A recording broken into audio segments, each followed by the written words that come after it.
target this Chronosphere with Devastation will be great. Push forward here. Secret.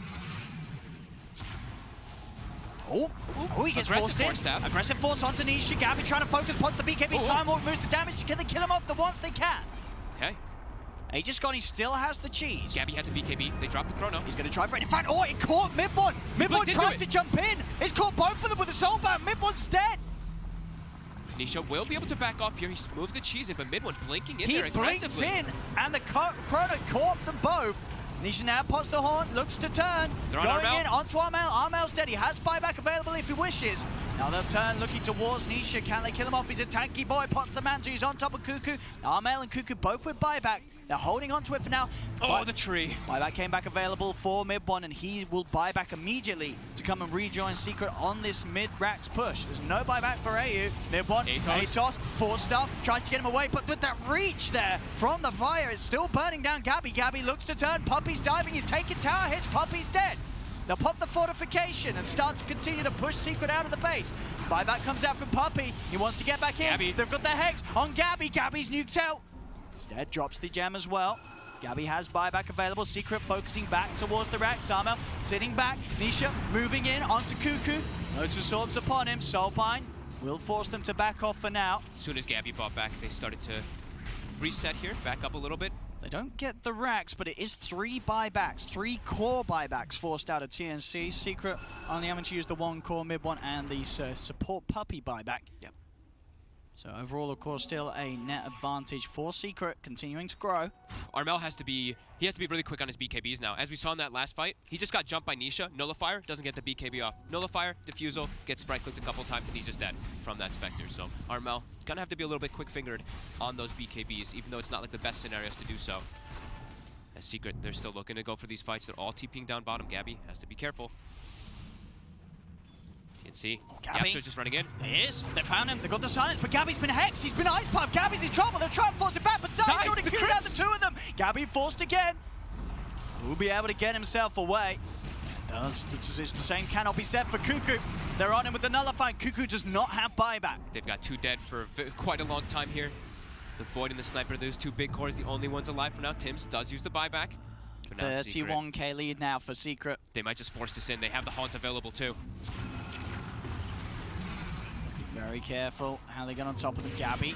He's going to try and go for this. He's popping the Chrono, the BKB. Can they kill Nisha off in time? They got a lot of damage with the break. Gabby, Time Walk just in time, gets himself out of there and kill Nisha. Buyback, Horde, he's straight back in the game. TNC rushing back towards the fountain. Force stuff on Armel, but out comes the Cataclysm. Armel is dead without buyback. They kill him off. Zai also finding Tims in the fountain, and GG is caught. Secret will be able to close up this game 1. Took them a lot of time, 48 minutes. But they will manage to seal the victory.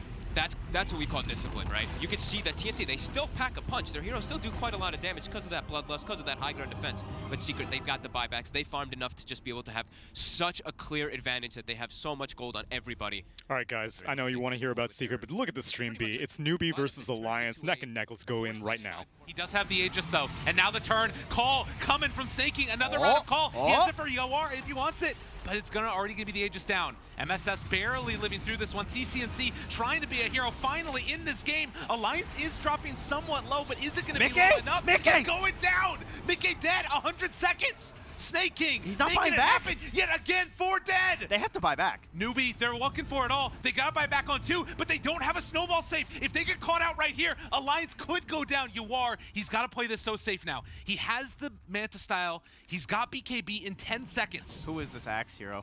I mean, where are the Seb chat wheels? Get them ready, ladies and gentlemen. Newbee, they've got to make a decision, but the problem is that there's creeps in the base. That's fine. They got a gyro. That's all he's good for. They don't actually have enough mana or gold right now for Morphling to buy bots.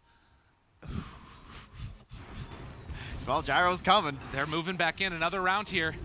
They're looking to try and finish this one off. Still 50 seconds with no Tusk. 10 seconds until AA is back up, but they do have buyback from him. God, it's so scary, and they're coming back to try and deal with this. They don't have buyback on AM. Because, right, you got 7-minute timers on Morph and Razor. Someone's having the buyback talk right now. Yeah. They're saying, guys, listen, we got 7 minutes. Here's the clock, marking it down, 59 minutes, then they have buybacks, whatever, 59:30. we are going to have this huge window where we're going to have buyback on our anti-mage, and we need to abuse that. We shouldn't try and force it with a minute and a half left on your buyback. What a call. Unbelievable. Honestly, what a call to say we're not going to go for that. Now, whether or not... Well, here's the question. What was the right one? Well, we're going to find out, right? Yeah. That's the thing. Like, no matter what happens here, the call to say we're not going to go for that all-in push shows a lot of leadership, a lot of trust. And does it pay off or does it not pay off? That's going to be the big question here. I can't believe they just had like a 30K lead with us. And Megas. This is absolutely insane. And look at this win probability now. It was at 100% basically, now back to 30-60. Well, 30-70 roughly. It's still so difficult to get the waves going back in your direction, though, for Newbee, right? Because, unless I'm mistaken, he did sell it, right? I think that he did, yeah. Yeah, I think he must have had to sell it for the gold. I would think usually you'd keep it, right? For swapping it in for clearing waves. But he needed the rapier, I guess. Yeah, but it's Megas. That's true. How are you ever going to get these pushed back out? Buy another like Battle Fury. They have to rely on the kill. Oh, I think he might. Yeah, I think he might. Because they do have to keep the waves pushed out, definitely. This is some real slow stuff. He's just not even bothering. He's like, okay, I need this big rune. Oh, they don't get it. No. I think probably Arcane might even be the best for him. Like, DD is good. Yeah, it's true. It's probably his Arcane, actually, for the counterspell. He's already got 600 damage a punch. Whew. All right. And, so, like, CCNC's a hero. He has items. So we haven't talked much about the Axe, have we? No, I was hovering over it. But so this is an interesting one. So it becomes an AoE ability, and then it reduces the damage output of the affected enemy units, and it's just a flat 30% damage reduction. So like all the damage they do is reduced by 30%. Yeah. Pretty good versus a shotgun style morph, right? Mm-hmm. With these big adaptive strikes. He didn't go for the +3 multi-shot either. So his damage is already a little bit lower because he went for the more like secure. So I guess he went for the 2 waveforms plus the attack. So it kind of works out either way. Yeah. But trying to target there will be very good. Chen also has been able to get the 180 GPM talent now, so Pylai Dai is going to start to have some items. Also taking over the Mega Creeps. So Glimmer Cape done for him. Like, that's the thing, is that all of these heroes are going to start to scale a little bit. It's one way to push out. Just take them. Yeah. God, and right now, Alliance, you talked about that timing window. They have 4 minutes left before buyback is going to be back from Morphling and the Razor.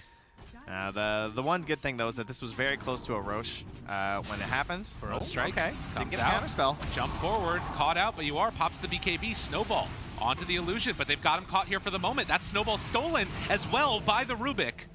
Newbee, a good steal. I mean, MSS has been dying with no spell stolen because he's been waiting for something that's decent. This is all right, right? Trying to keep your wire alive. He's basically only going to give this up for Burrow Strike, I'm pretty sure. They got to be careful. You look up top wave, it's pushing in. They got to deal with this. Morphling should have bots soon. Actually, he's not going back for the bots on Mickey. He just can't die still, right? Yeah, but I guess he's prioritizing the Satanic over it. But it feels like it's one of those moments. God, I can't believe that they're in this position. He has items. He's almost caught the Morphling. It's insane.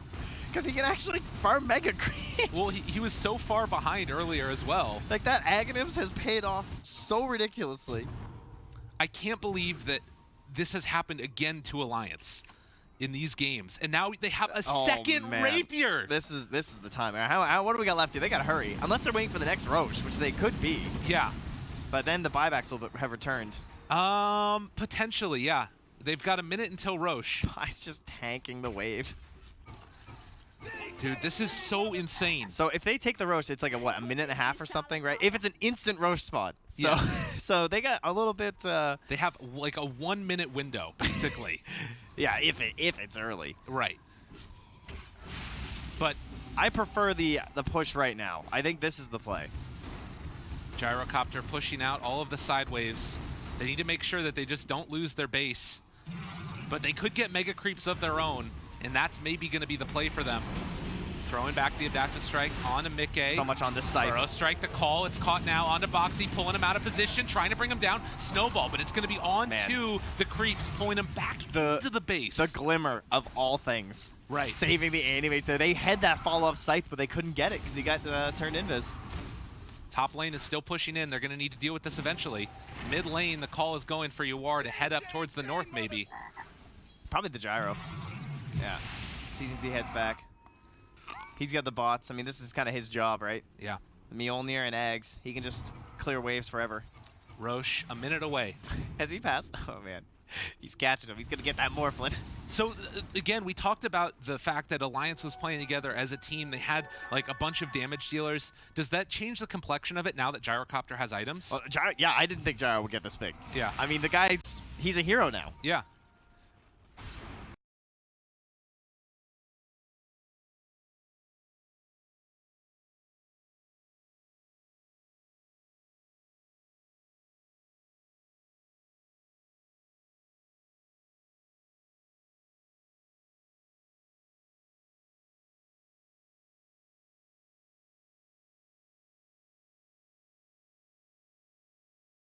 Okay, it was Yawar. He is the Highlander.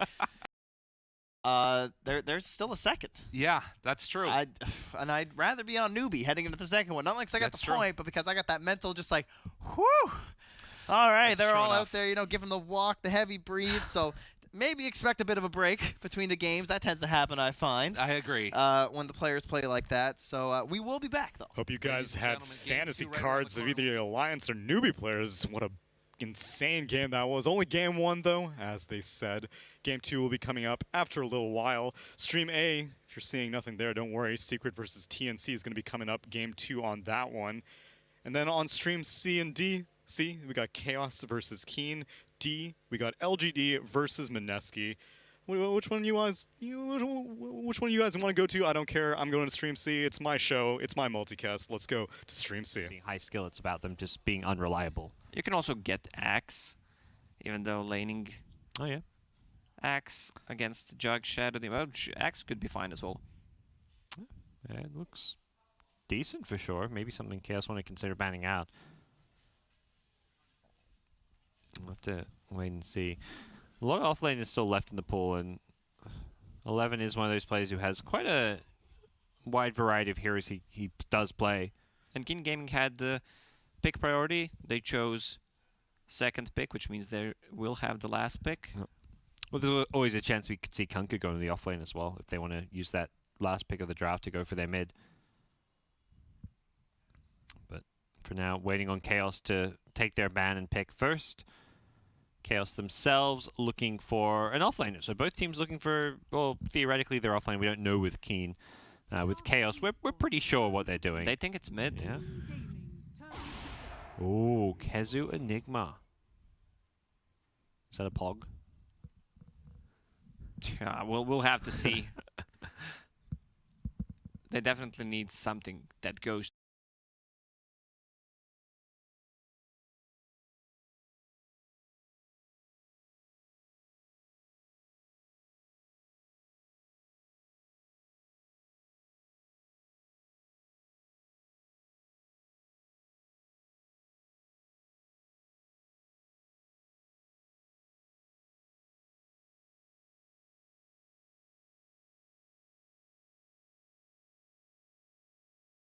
Through BKB and spin. Any kind of ability, since you're playing against Enigma, you can't just let him have a free blink BKB. Yep. It's gonna come to that eventually. Yeah, I mean, if you have something, yeah, BKB piercing to deal with, it deals with Enigma as well as the Jug. So I feel like doubly so you're looking at some way to cancel these. But 2 seconds, they've got to choose fast. Holy crap, they did not have much time to think. And it is Beastmaster. There's the hero you suggested the cost. Maybe my Dota team with you drafting Maybe is we going could make far, something yeah.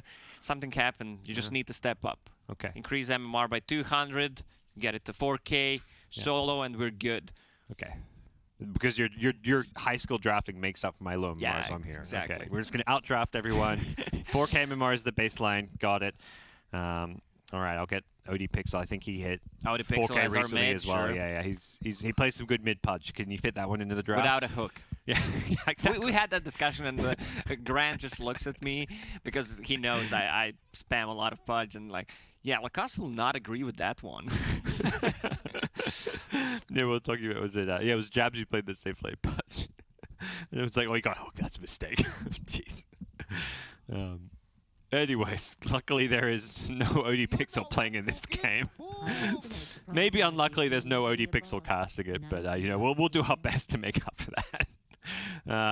It is an Enigma game, looking like some potentially big explosive team fights. Chaos with Enigma, Death Prophet, Jug have 3 heroes that can definitely death ball down, take objectives, play at a pretty fast tempo if they have a good laning stage, and it should be a better laning stage than last game, you gotta think. Yeah, now they have this Shadow Demon, as you mentioned, a lot of heal from Death Prophet. Enigma will probably get that Guardian Greaves, so a lot of sustain. Even if they get a kill or 2 with Jug's Healing Ward, Death Prophet ulti, they can easily transition that into Roche. Here we go. Game 2. I kind of want to say a must-win game for Chaos in a lot of ways, just because of how quickly this group stage is slipping away from them. TI every year gets closer and closer, more and more competitive, so you want to find yourselves on the main stage. It is a kind of scenario where you need to be winning. Well, I think last year one of the groups, the lowest wins a team had was like 5 wins or something, so right now just 1 win is not going to crack it. This is not, well, I think it was 2 TIs ago where I think it was Fnatic went 0 wins and 14 losses, but the teams are just so much more even and more competitive than ever. Yeah, I think the Milan stack as well got 0 wins at 1 TI, or maybe they got one. Yeah, one. The Hellraisers one, right? Hellraisers, yeah, I forgot the name. Yeah, that was when they had. That was when 33 made a name for himself because he played really. Even though they only won 1 game, I think it was. He looked like the best player on the team, without a doubt. And then he got picked up by PPD and Optic. Yeah, that was the year where it's like, okay, there's 2 teams that are just outclassed by everyone. It was the Fnatic stack with QO that had, I think, 0-14 and Hellraisers 1 and 13, if I recall correctly. I'm not. Doesn't matter. Still played at TI. Exactly. Exactly.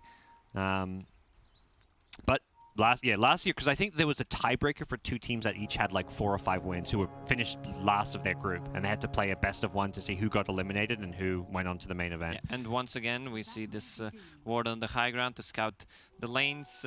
Keen Gaming, they want to have a try lane, leave 11 in 1 versus 1 scenario against Enigma if possible. Kazu denies 1 creep top, but is going to run bottom. They may see him soon. I think the Jug managed to avoid that ward when he went for that one. Enigma's going to TP to the bottom tier 1 tower. That means TP's on cooldown if they do find Kezu here. And they're going to see him without a TP here, so presumably they know that he TP'd to get here. And Kaka's trying to kill the courier. This is actually really smart because of all the lane swaps. You don't expect her to be there, but he's not using the courier right now. Yeah. That's just, he doesn't need it. So, I mean, often you'll just leave it by the tier 3 tower. It does have a salve on it, so I think Matu just waiting to bring it out. Matu does not have any gold. Okay, he just bought a He flask. bought a flask, yeah. He's just leaving it at base. Not even bringing it to, like, the tier 3 tower, which is where you sometimes see it camped. He's like, no, not risking it. Or he's just waiting to have a flask plus more items as well. But, yeah, until Lena shows on the map, it seems like he is not bringing that courier out. Top lane? Oh, top lane. Milan, he missed the roll. Oh. Says sorry. Let's play some Dota. I agree. That's where we're at. Keen Gaming with a Game 1 victory. So far playing the better Dota of these 2 teams. Back about him. Kezu, not an easy time for him. He's playing into a tri lane, so... I think it's still fine if you are sacrificing Enigma's lane. He will eventually get the farm, will deny a lot of XP every single time the conversion is up. He will deny the range creep, and they're also tri-laning, so a lot of XP will be shared between these 3 heroes. Yeah. Oh, Matu having a rough time. Only now he's finally bringing out the salve with some other items here. I believe he wasn't sure where those supports were. That's why that courier hasn't left the base yet. But he's suffering in terms of regen because of it. Kunkka, though, does need to be careful. The salve is being popped now. He's going to cancel that salve pretty quickly. Got most of the regen from it, but not all of it. He still needs to bring some regen to this lane. Yeah. Only sitting on half HP. Once Kunkka hits level 4, Dead Prophet could actually die. And there's no Spirit Siphon charges left for a little while here. Double dash harassing just him. keeps finding him, yeah. Matu's getting bullied. He buys another flask. Even when he's getting this regen out, he's losing the lane by being forced to buy all this regen, and Yi is just not taking much damage himself. He's not buying that much regen for his lane. Although I believe he's got some more Tangos in the Bracer. 4. He could have tried to land the Torrent. Wants to hold on to the mana, I guess, or at least keep Matu scared. In some ways, it's just as okay to have Matu sit here on no health because he's not CSing at all. Milan's going to TP on mid. Oh, huh? Milan TP'd, he just wanted to use the healing salve, but the courier also delivered one to Matu. I don't think they can kill him, but they can He's got a harass Bracer, him. yeah. Do some damage here, we think. X back into the turret, gets a Tidebringer. The body blocks is nice, but Yi does have salve, Tangos. Once a hero buys a Bracer, he's unkillable. Yeah, I mean, particularly a strength hero in the mid lane, like DK's, Kunkka's. That's a... Top lane, 11. They still have Disruption. Yep. That's going to be a first blood. Yeah, leaves it for Faded. Nicely played by the Chaos off lane. Gives him a little tip. He says, I've got you this game at least, but this was also last game as well.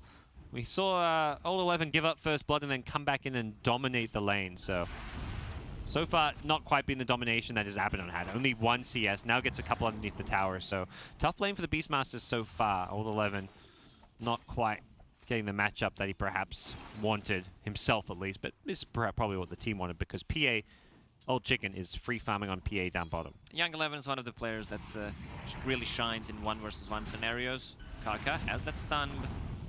They're going to change target. Go for Kaka instead. He goes for the TP out, and the damage should be there. Yeah, they get the kill. He doesn't have TP now. And, well, Faded. Calm down, Faded. Yeah, he does not have enough gold to buy boots. Just buys budget boots, aka Windlace. Kanka has the double damage on mid lane. That Prophet only level 4. Kanka doing a really good job. 29-9 against 21-2. Yeah, and I imagine Death Prophet's bought a lot more health regen. Oh, maybe, probably not. It's only 200 net worth difference. So not the biggest discrepancy. As we'll see Bounty Rune spawning soon. It should be 2 he's gonna hit him. apiece. That's that Prophet. X, one more hit. One. Nah. Doesn't have it. It's the level 3 cooldown. Oh, not quite. He could have waited this full creep wave, get to level 6 with the ghost ship. She just dies. Bounty runes. 1, 2. Should be. I was thinking it was going to be 2 apiece with Chaos getting both top, and they're 3 leaving for it 1 for now. Isn't it? They haven't been picked up. It's only... It's 1 for 1 so far. I'm blind. I was just looking at the chat. Oh, okay. Yeah. No, they're just still sitting there. Chaos grabbed the offensive one top, and Keen grabbed the offensive one bottom, and they're making rotations before grabbing the others, it looks like. I think Dark and Milan, they're spotting each other here. King Gaming rotating towards the mid lane, but that movement is scouted out. There's 11, still just level 3 here. So you're leaving these bounty runes, maybe looking to bottle them up a bit later on.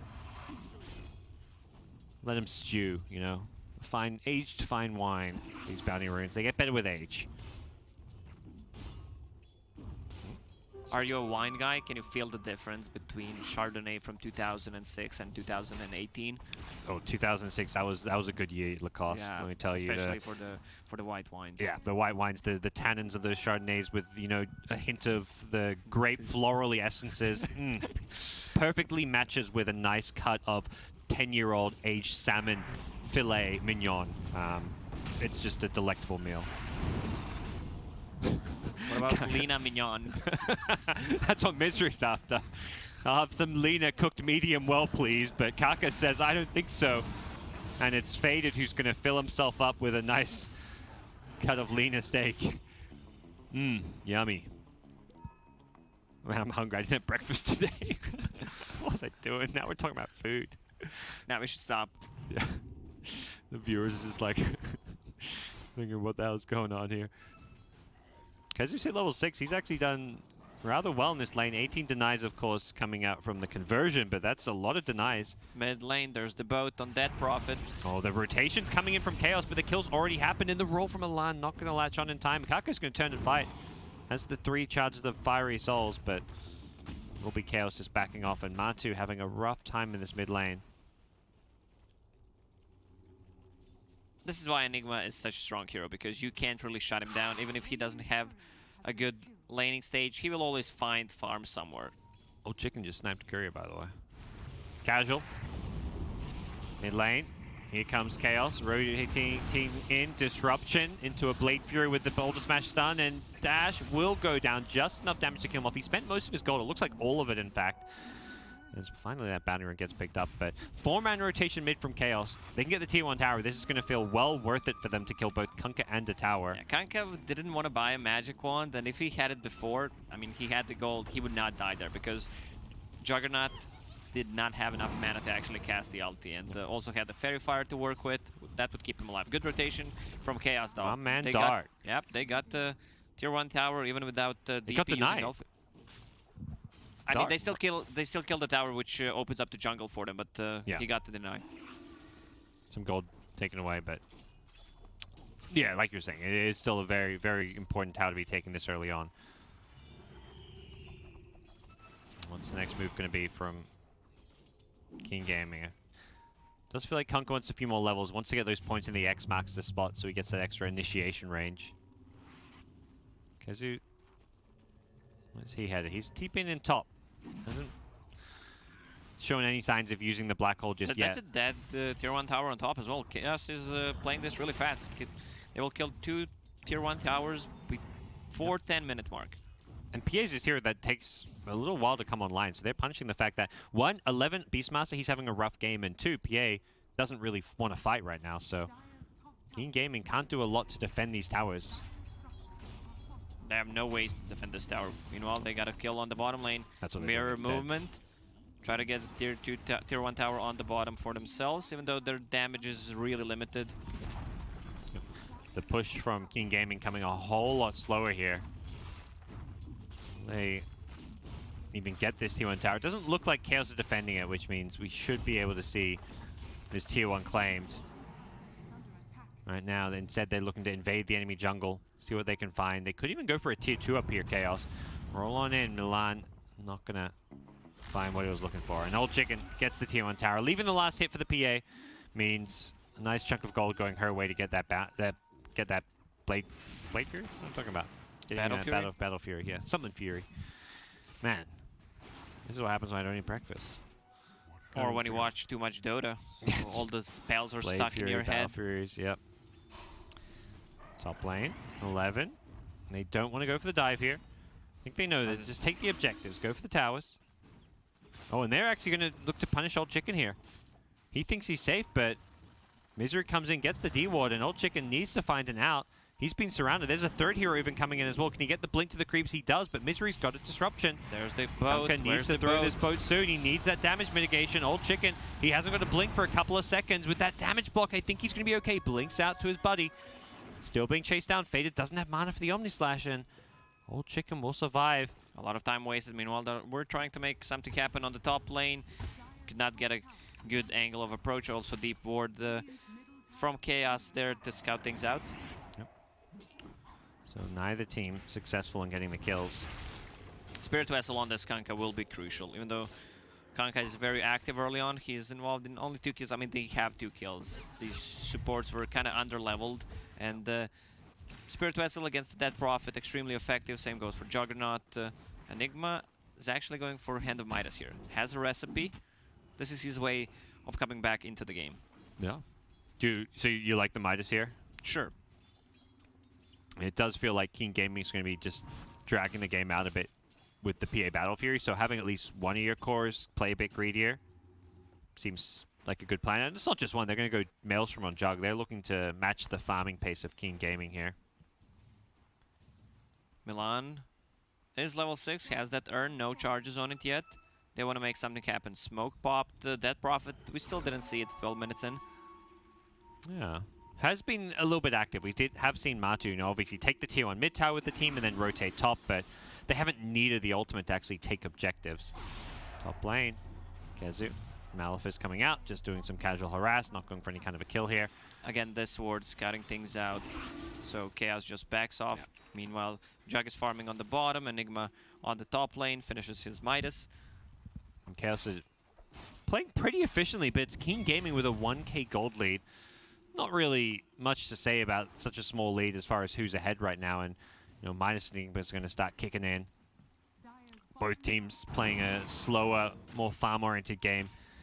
You know, like Earth Spirit, Kunkka, they have these urns, but they're not exactly getting urn charges right now. No one looking to make too many aggressive moves. I think this favors either team right now, or it's just going to be a kind of wait and see what happens next. I think that for Dire it's better because you have a Beastmaster who wants to recover PA. She can come into team fights, but she would rather farm. Okay. Going for Battle Fury, and if you compare her damage output right now to Jugs, who has ulti and only needs 20 gold to finish off his Maelstrom, there's a huge difference what Jug brings to a team fight and what PA does. Well, just using that blur to farm some stacks here, so not the best stack farmer with without a Battle Fury, but you can the fact you can farm these stacks without taking damage and just spamming that Phantom Strike a bit for extra attack speed is really nice for the PA. As she is keeping up with the Jug, both those heroes at 6.2k net worth. There's going to be a Roar, the first Roar I believe we've seen all game. Catches up Misery, who was coming to invade, looking to do a warding mission, You do not want to fight near the shrine. Yeah. There's also some Boris slows. They hit the LSA from afar. Is any more damage with the Witch Doctor Death Ward? They're going to kill him off before he can pop the Omni Slash. And there's going to be a third kill as well. King Gaming fighting at the shrine, healing them up through the Magnetize. Absolutely fantastic decision from them to take that one. And they've got level 4X. I believe they're going to catch Kezu. Yep, they've got him with the X. He pops the Urn offensively as well. Torrent going to follow up the X as well. Defensive disruption with the Soul Catcher on ult 11. He's going to be forced to retreat. He's taking a lot of damage with the Shadow Poison. He's going to get brought very low. He's going to tick out. I believe he might be just okay. Yeah, he's going to heal himself through that one, and they did end up catching up Kezu. They've killed enough. 5 people. They should just back off right now. Kunkka has to earn charges Dash to work is like, I'm going for this one. Oh, on the back lines, also Laguna Blade. Kaka. All right. Does he go for the TP out? Roll is on cooldown. Is he going to make it? You betcha. And they're not done. They've got a Centaur stun. They aren't stopping. PA's gone in with some crits here. Matu's in trouble as well. He's got X, but I don't think he wants to necessarily use it. Both ready in 2 seconds. Oh my gosh, this is looking so bad for Chaos. They're just getting picked apart one by one. They need this Kunkka kill. They need something. Faded, he's already used Omni Slash and didn't kill anyone. The roll will hit, and they do bring down Kunkka in the end at least. One kill going their way. 1 kill, but 4 bounty runes for Keen Gaming. Also, Jug used the ulti and it bounced off to a boar. Pretty unlucky. Otherwise, I think they would got 1 more kill out of this. The new stun the boar is Omni Slash the boar. There's bounty runes all over. 5k gold lead. We were talking about a 1k gold lead. Okay, it's not that much, but now suddenly after that, 5k gold lead. PA has Battle Fury, and things going to start getting pretty tough for Chaos in terms of being able to match the farm and take these fights. And Chaos is going for like a greedier, more farming style. They're going for the Maelstrom on the Jug, the Midas on the Enigma. It wasn't that, you know, fast like Helm or Greaves that you'd maybe expect them to go for a more push-oriented style of play. They've played fairly push-oriented, taking these towers, but they haven't itemized for it. Still no Death Prophet being used at 16 minutes. Yeah.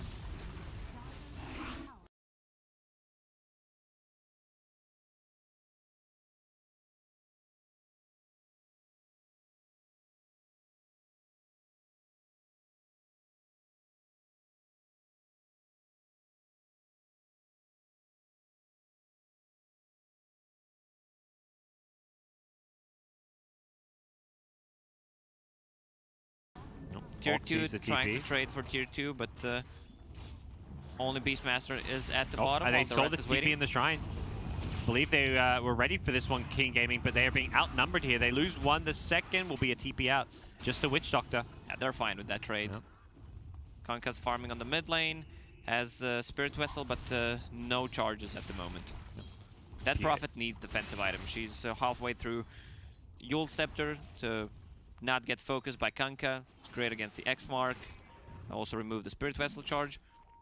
Suddenly, Lena completes an Aether Lens and going to hit level 10. So all of the cast range in the world. As Beastmaster gets a solo kill on Misery, and once faded as well. All of this attack speed, the Inner Beast with the Hellbear Smasher as well. That swiftness aura. Yeah, Lena just about to hit level 10, so cast range, ahoy. Keen Gaming should buy a smoke in the next 1-2 minutes. Try to get a kill or 2 and just easily transition that into Roche Pit. You have a lot of damage. There's Beastmaster with the Vlad, so a lot of sustain. Old Chicken, Battle Fury, and BKB queued up, so not going for the greedier Battle Fury Deso we saw last game, since he does not have good save behind him.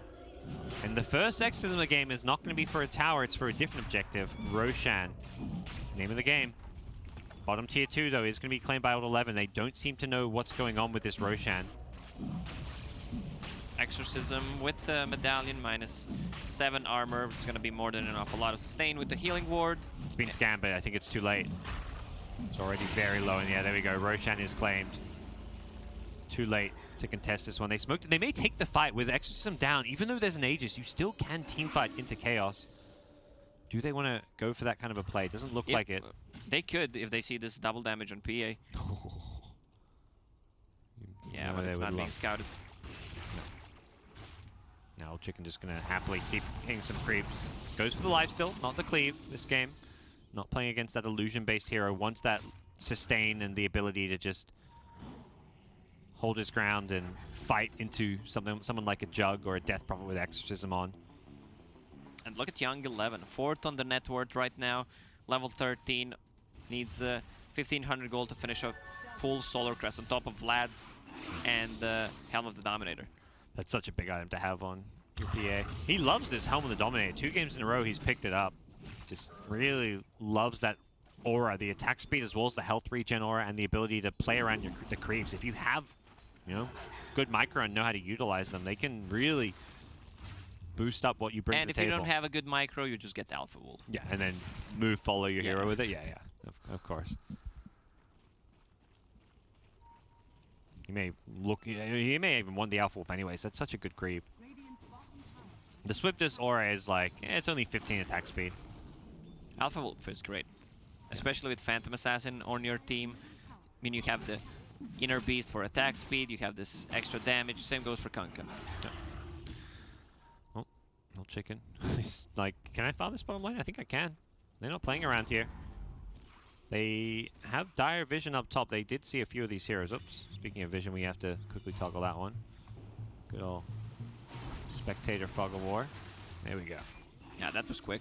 You learn fast, Barker. Made this mistake many a times. That F1 hotkey to toggle vision between teams. Bounty runes on the top, still uncontested. No one is going for those. It's really hard to play when enemy has better vision. Right now, there's 1, 2, 3 dire observer wards plus a hawk. Yeah. Oh, that hawk was in. I was like, how's that hawk not dying if there's a sentry?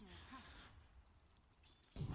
This bottom lane is just a free farm lane for Old Chicken. He's going between bottom, mid, wherever he wants to go. Faded mid actually got brought very low. That was a Laguna Blade being thrown out. Using that long-range LSA to initiate.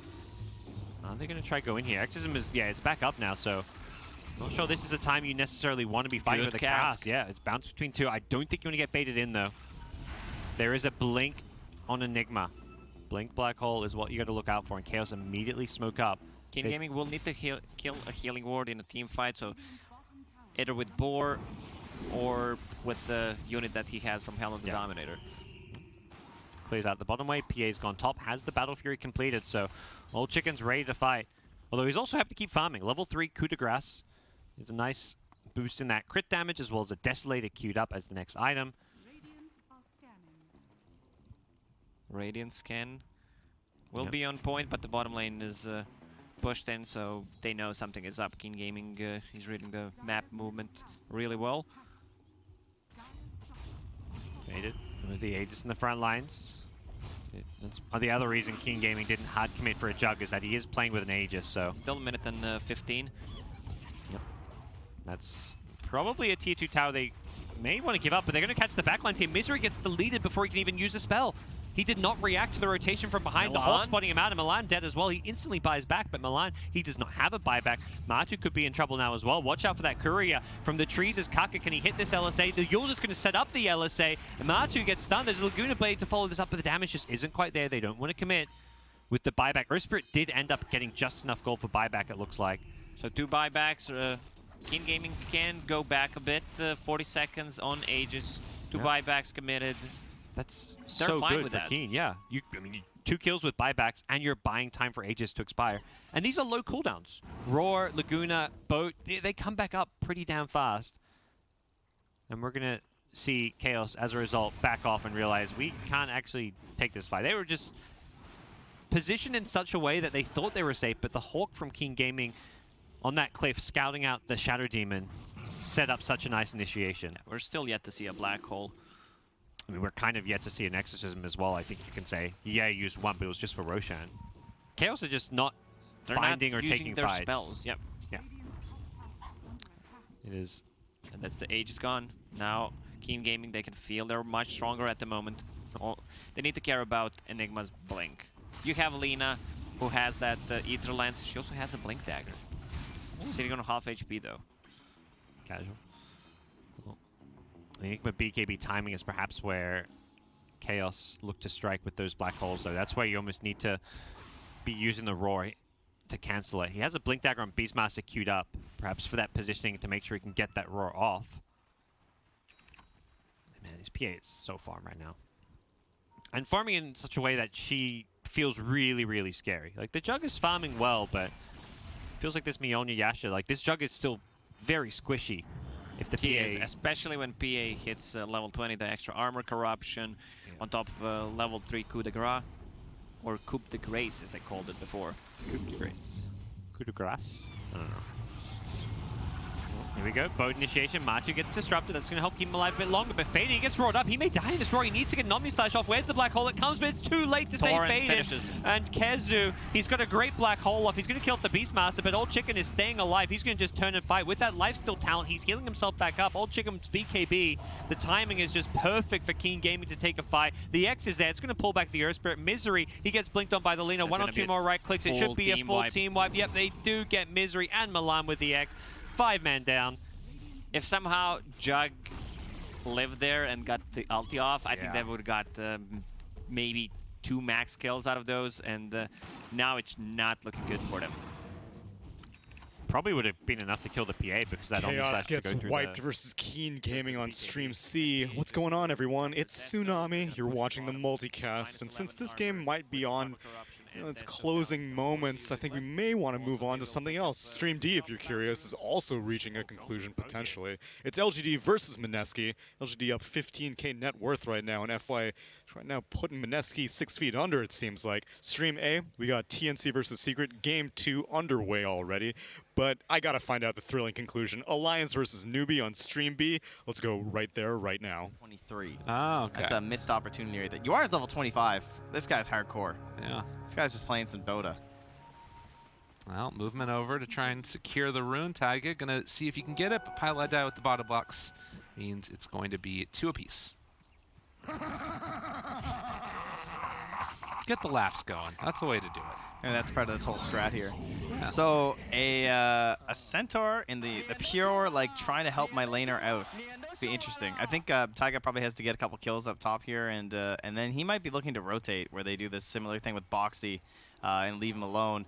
Mind you, the Saiyan King, I don't know, he's supposed to be more survivable, but that Anti-Mage absolutely bopped him. Shouldn't be as bad of a matchup this time with the Alchemist versus the Timbersaw. It's lots of physical damage from the Alchemist, and Boxy all about the armor life. Yeah, well, and honestly, like, Yawar is going to have a tough time just even last hitting, and they're going to go in, find the root, get the kill. Nice. Like, 2 rounds of Whirling Death is all it takes. Yeah, that was brutal. And it's like such a low mana spell, too. Yeah, Yawar is going to have a very tough time in this lane, and luckily at least he'll have Pylai die around. Looks like he's going to try and secure himself a creep. Picks up the little ghost lady.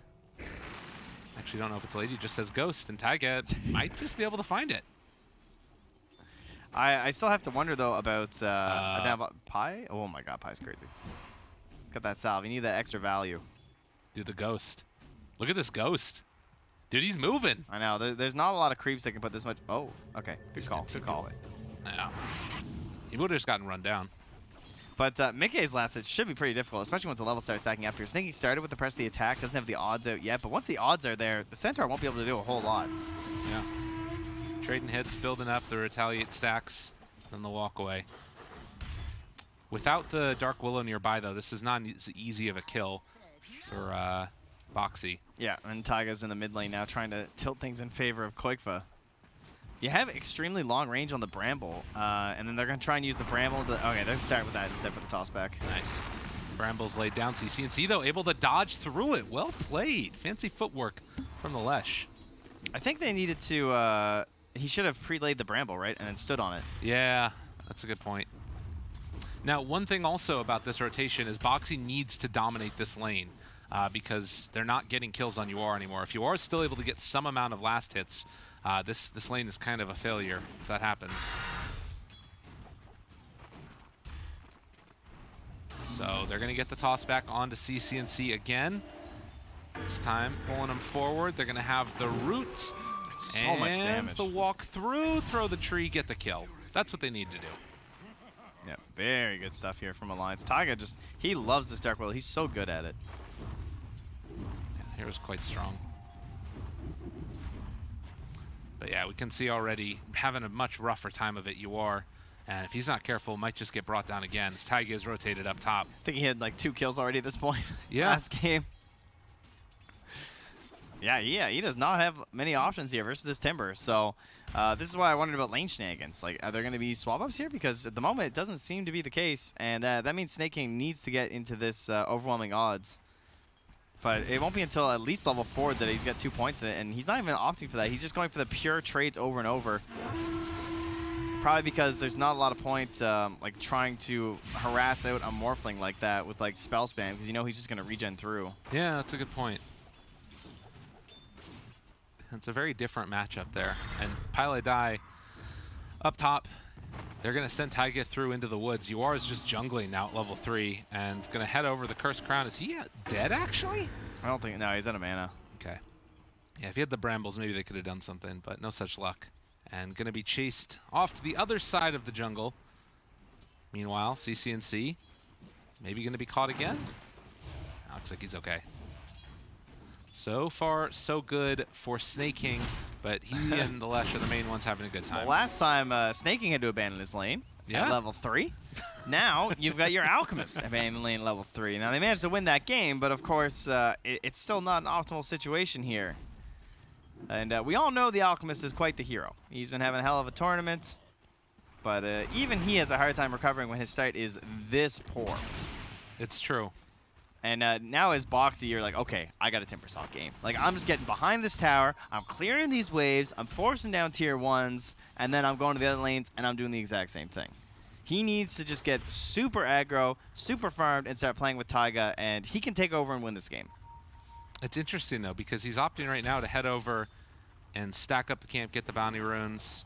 Obviously, it's really important to do that. Take it away from the Alk. They're fighting bottom? Dude, 4 bounty runes going all in. Yeah, CCC made the rotations instead going down the bottom, but I mean, that's what you have to do, right? Yeah. And that's worth it. To die is insane if you get 4 bounties.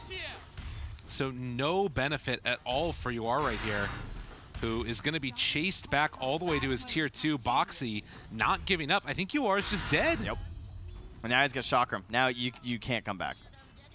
You're out. Chakram is GG of that lane. Like, he goes back, gets Arcanes, has Chakram. Yeah. Like, he pretty much has to go mid. This could be okay. Koikva trying to look for a toss back. CCNC playing it really close, though. And so they won't get anything done there. A nice little stack up of the hard camp. And Pilot Edge is trying to hold on to this tower if at all possible. Meanwhile, Mickey is still just kind of fine. He's 22-7. Of course, he's getting beat here by the Legion, especially because he's the worst support in the lane. But now they're making that rotation. And there's Mickey's first kill. Yep.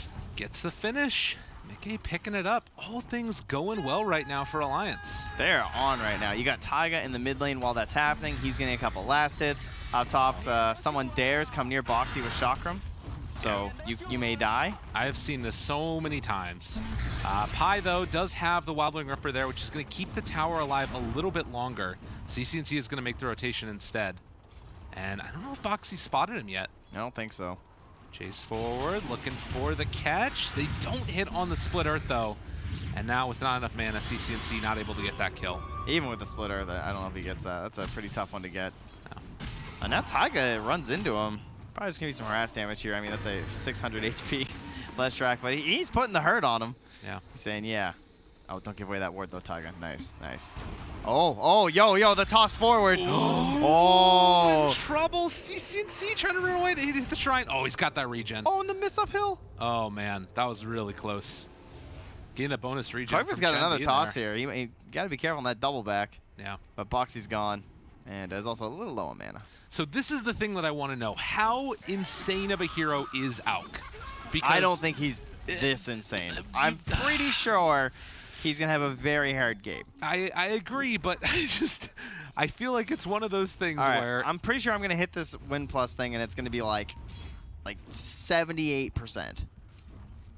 Okay, 67. That's a little lower than I thought. But I think this game is super hard. And now Boxy, he's got the Timber Chain now. Chase hey, what forward. up? Gets the kill. Boxy all over it. Excuse me, did you miss the sign? This is the Boxy lane. No noobs permitted. Bunch of newbies over there. That's right. Mr. Newfoundland man. Some newbies. But yeah, I agree that this game looks incredibly difficult for Newbee to get back online in any way. But I mean, how do you do it? Isn't that the Timbersaw classic though? That like you get crazy far ahead. Is he calling UR? Oh, I thought I saw him call somebody. Oh, all right, he called CCC. I thought this was a stack for UR. You look at Pile Die, he's been putting these camps together. Yeah. This is what they need if they're gonna do it. I feel like I've seen this so many times with Timbersaws, though, where you get like a crazy start like this. Maybe you start building into like an early Bloodstone. You feel like you're invulnerable, and then you just die once or twice. Here's what he hasn't done, and this has been one of these questions that I still don't know the answer to since I ever started watching Dota. He didn't take the Tier 1 tower. Right. So, oh, well, are they going to get Taiga? I think he's quite dead. So, let's say you killed this Tier 1 tower, because he could have taken this tower. Yes. He can sit behind this tower, and this tower will die. If you take that tower, then the creeps move to the Tier 2. And then rotations can come to the shrines, and you're almost vulnerable as the Timber, and you give somewhere for your enemies to farm. As long as this Tier 1 tower is up, however, no one can play here. This is like the Thunderdome. You got trees on both sides. There's no other place to rotate other than coming in directly under this tower. So it's kind of like, what do you even want here? I mean, you can see Newbee are trying to save it. So they obviously want the value of the tower, but at the same time, this whole lane's been dead for almost 5 minutes now. It's true. Where no one's lasted it. Yeah. It's a very weird thing about Dota. The problem is, of course, if Boxy does take this tower, he's supposed to then rotate to the mid lane and take that tower. And that's the big question that... well, and it looks like they're still going to be able to get him even behind the Tier 1 tower. So right, that was nice. That's the rotation we're talking about, and that's the Timbersaw problem, really. You feel like you're completely invulnerable, and then suddenly people rotate, and you realize you're not. Yeah, the level starts stacking up a little bit on the supports there. And he will have a problem when the Rubik hits 6 too, right? Yeah. And now he has it, so he can now actually put some good pure damage back into that Timber. Still no spell stolen. Newbee picking up 3 bounty runes. A nice little chunk of change for their alchemist, who's been left alone a longer and longer period of time. He's got a bracer, he's got phase boots, he's level 6, and he's got his eyes on a radiance. Yeah, they're taking a couple camps down, right? Throwing some blocks in there, trying to reduce the efficiency, but UR gets it dewarded. Yeah. Also get some gold off the sentry ward, because why not? Yeah, Alk. CNC moves in again, trying to get aggro with Boxy, already down somewhat low, but Chen moving in, and the relocate, they bring him in. Snaking able to make it happen, and they're going to try and kill off Boxy. Is it enough? Yes, it is, but they do lose the Chen. Whew, man, Timbersaw is so wrecked by Leshrac. There's so few heroes that have that much magic damage this early in the game, just trying to work through. I mean, I guess the Edict even is the physical damage too that you're working with at the same time, but you can see he did 2,204 damage. Yeah. Pulsing through that. I mean, you see the Chen and the Legion, it's just like, yeah, nothing. Well, he also had a couple of the turn on and turns off for Pulse Nova, so when you do that, that initial damage is a little bit more. Yeah, exactly. So that's one thing that you guys will see, especially with CCNC, is like the only times he doesn't toggle it is when he doesn't have enough mana. He's had that discussion before. Yeah. Like that's one of the reasons why you want, as much as you like the arcane boots, you need them so you can toggle. Yeah. And burst as fast as possible. Well, right now 2,000 gold lead still there for Alliance, and whenever you're ahead with a Alchemist on the enemy team, it's where you want to be, but it has been a lot of time left alone. What is it that Mickey is going to be going for in this game after he takes down the Tier 1 tower? Just straight Lincoln Sphere. Oh, jeez, I thought you were talking about Quick for a second. My brain just went like, what? So, yeah, I don't think it's Ags this game either, right? Anything on his team that's... Oh, right, the Willow. Yeah, he's going Lincoln's Ags. Okay.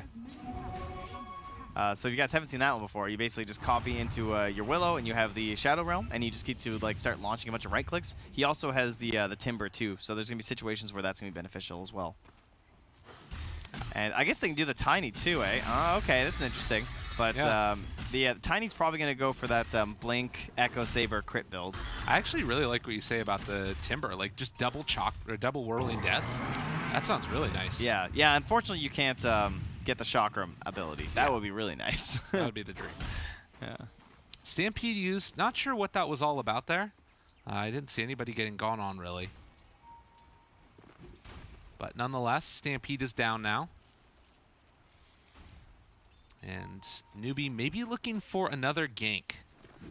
They could go for another one of these uses of Divine Favor, pull in a teammate, and then afterwards just blow him up the Leshrac. It's sort of the ghetto Blink Dagger, if you will. They've done such a good job holding these tier 1 towers, though. Like, and especially this top one, because that's one that's protecting the Alchemist. Like we talked again, I think this tower is actually so surprisingly pivotal in this game, because a lot of times you lose this tower and it's like, okay, well, whatever. It's, you know, it's not the worst, it's not the best, but keeping this up is giving so much freedom for UR. And it kind of shows like why now Alliance is starting to throw a lot of heroes, right? Yeah. But they have the levels now in Newbee to actually defend. They don't have the Stampede either. Wraparound coming. They're not bringing the Legion yet. They're thinking about it though. And the Rubik's coming too, but they might be too showing late. up. They TP'ing in. They've got 2 heroes back here behind the tower. MSS looking for the lift up. They have Boxy there. Now the stomp, follow up. No, they actually pulled it the wrong direction. CCNC in a lot of trouble. Hand of God trying to keep him alive. And CCNC's doing so much damage. Look at this guy go. The regen coming in. And now the turnaround with the duel. Terrorize is there, but they're still doing enough damage to take the win. Oh, he's still got Avalanche too. MSS already hit a 3-man Avalanche. Now he's got another one here for Koikfa. Chasing in, avalanching the tiny Koikfa off to the side. Snake King has him in his sights. He stops to aggro the wave. And gets the punch back, toss away. It's not looking like it's going to be enough as Koikfa 2 will fall. Alliance lose 3. Oh, man. Alliance, they get baited back, right? That's basically what they're trying to do. Try and pull them in, cake them off the tower. They could have finished that tower right there for Alliance. And now you're going to see 2 heroes, I think, planted up here from Newbee to spam out these waves. And Alliance are right back at it. They're just coming again. There's no cooldowns here on this Timber Saw, and they're saying, guys, this tower needs to die. Maybe they should have taken it earlier, because I think they had the opportunity before these supports could rotate.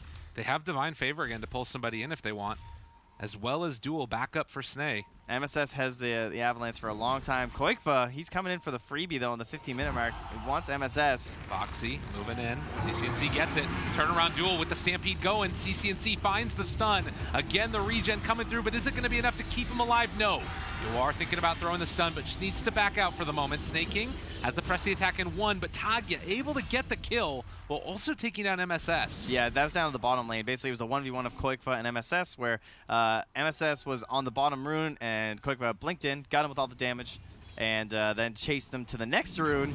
And although MSS got it, he then killed him right after. Raindrops weren't able to save MSS, and now he's out of them.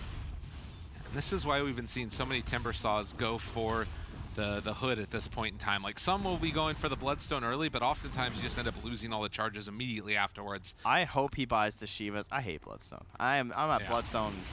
I deny the Bloodstone. You know, I feel like Timber wants almost to die. Not wants to die, but you have to play so on the edge. Right. That the Bloodstone can just be such a game ruiner sometimes if you die a couple times in a row. It's true. Whereas you go for these Shivas and stuff, or these Yule Scepters, and at the very least, you're not afraid to die in those like really clutch situations. But, you know, high risk, high reward, that kind of stuff. Alk has finished off his Radiance, and a smoke up coming from Newbee, right, not scouted. It's kind of frightening. It's got the 6th. I mean, I've seen some bad Alk games, but that was a really bad. I mean, he terror-bladed it. You know, he left the lane at level 3. It was insane. And UR has not stopped hitting these jungle creeps. All right, guys, quick update with Tsunami on the multicast. These 2 streams, C and D, they're just chilling right now. We're going to get into the second series. Oh my god, there it is. Grant, BSJ, Kyle. They're going to be casting EG versus Infamous, which is going to be quite interesting, as we are actually seeing a bit of a fight here on our main stream as Pylite Die is going to go down. Stream C is going to be Fnatic versus Na'Vi, but I got to go on down to Stream A for right now. This game is getting really interesting. TNC versus Secret, and guess what? TNC's up. Will Secret finally lose? Let's find out on Stream A. Falling behind. Falling behind so that's such a crucial situation there. This area, absolutely everything. You see how many wards they committed. Look at Secret. They put 2 wards down just to be able to watch both sides, just trying to make sure that they can try to successfully get this Roche, but TNC relentlessly throwing bodies. And you know, I think TNC, they took your advice, Fogged. I asked you at the start of the series, how do you beat Secret? You say you play your own Dota. This draft from TNC, This is TNC. I don't think this draft should work. But the matter of the fact is, this is the heroes that TNC are confident on. A Gabby Lifestealer, an Arm LTA, and a Cuckoo Bat. Yeah, These 3 heroes, they are countered by Secret's lineup. But it doesn't matter, because this is what TNC do. Yeah, Cuckoo's had a spectacular performance so far on this Batrider, just building up for the tank, building up for getting into the front lines, rather than going for that Blink Dagger. He doesn't go for the armor build this game, he went for the Spell Amp, because he wanted to just do a little bit, because he's the only magic damage on his team, he wants to be able to at least do that. But yeah, he's just running in, charging in, starting the fights for his team, and causing havoc. Secret, they're just in a little bit of a panic inside of that situation around the pit.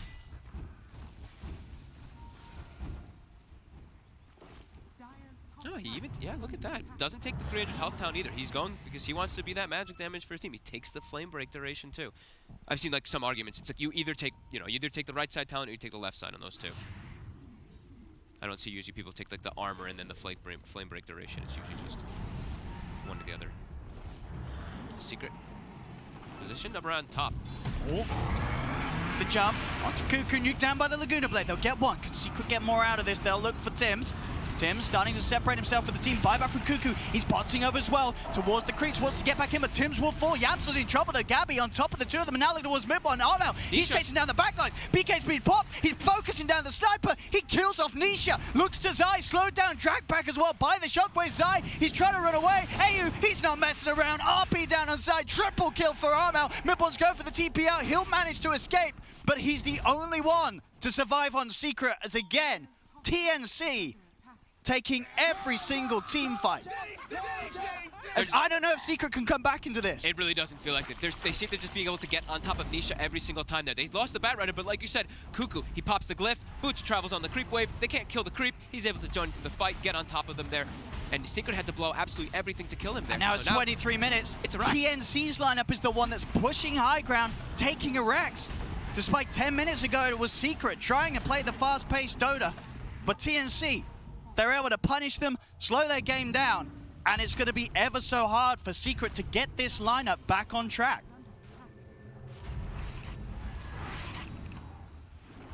Quick surge of momentum there. Kind of expected, right, with the TA. Once you get a couple of these kills rolling, once they get a couple of these fights, they're able to easily push up toward that high ground and get that Rex. Yeah, Secret, they're going to have to find some type of method of recovery here. Kind of just have to sit back behind each other. So, I mean, mid one, he's now a glorified support. He really is. And Zai, who's having this incredible start, right? Super farmed in this game. He's 2-4-11. He's also been getting caught out here. So we're going to see this one again as they blow everything to kill Cuckoo. We see Zai, he commits forward to try to protect, but Gabby, during the Demonic Purge, he's able to still commit onto mid one. I mean, and look at this, what Tim's just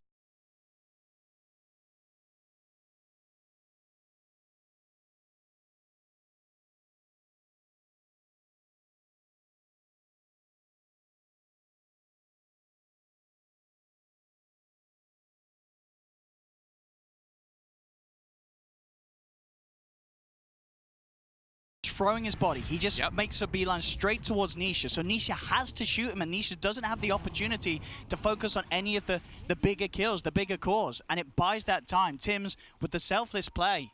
Tims certainly impressing this game. A couple times, right? Even around the Roche pit, he just walked in and died for his team. His positioning, the places in which he dies, they're perfect. He's now invested up on Armel. They're jumping for Yaptor. He's just dead. Deleted. Oh my goodness, Secret, they've got to run. The hunt is on. Midbone tries for a TP, quickly cancels it. It says, I'll take the walk back home instead of taking the TP ride. As Stampede will get him back to the high ground. Gabby, that was actually pretty close. Oh! He's fine. He's got an armlet. Dude, he's got the toggles, bro. I think he just hit like... That looked like a 1 HP. He popped the rage late. That wasn't that. We probably check the replay. He was really low. That was a little bit scary. It wasn't that low, was it? Aegis timed out as they were going for that play. That was actually kind of close for Secret to get him there. So now Secret also, they should be aware that they actually haven't dewarded this base ward yet, but with the way they jumped YapzOr, you have to imagine they know that's there. I'm taking it out, yeah. Yeah, they put down. Let's have a look. Let's see. Ready, look, Demonic Purge pops. Right, Demonic Purge pops, Assassinate hits 15. 15. 15. That was close. It's low. That was close. I mean, Gabby was like, well, yeah, I was fine. I'm fine. He probably didn't expect the Assassinate and the Purge to hit at the exact same time, Sure. so he looked like he was not yet popping the Rage, but that was a little scary for a moment.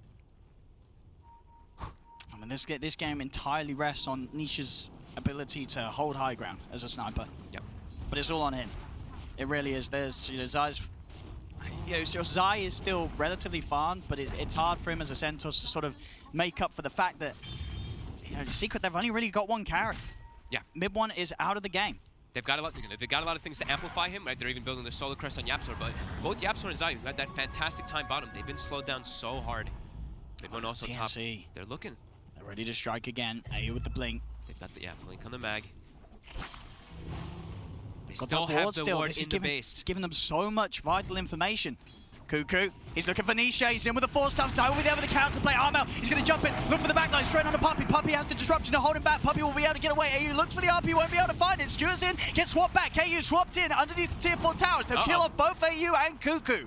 This was a dive too far from TNC. Tims As also. Tims, he's found as well. Secret will shut down the offensive. Ooh, he still didn't have the blink dagger on the back. That was one of the most ambitious plays I've seen actually from Cuckoo in this one. He just force-staffed, like he was trying to go for the grab there. I mean, the TNC fans out there will recognize that's a bit of the old school TNC showing up. That one was The way little too bit of a overzealous. come on TNC, come on now, that's not the play.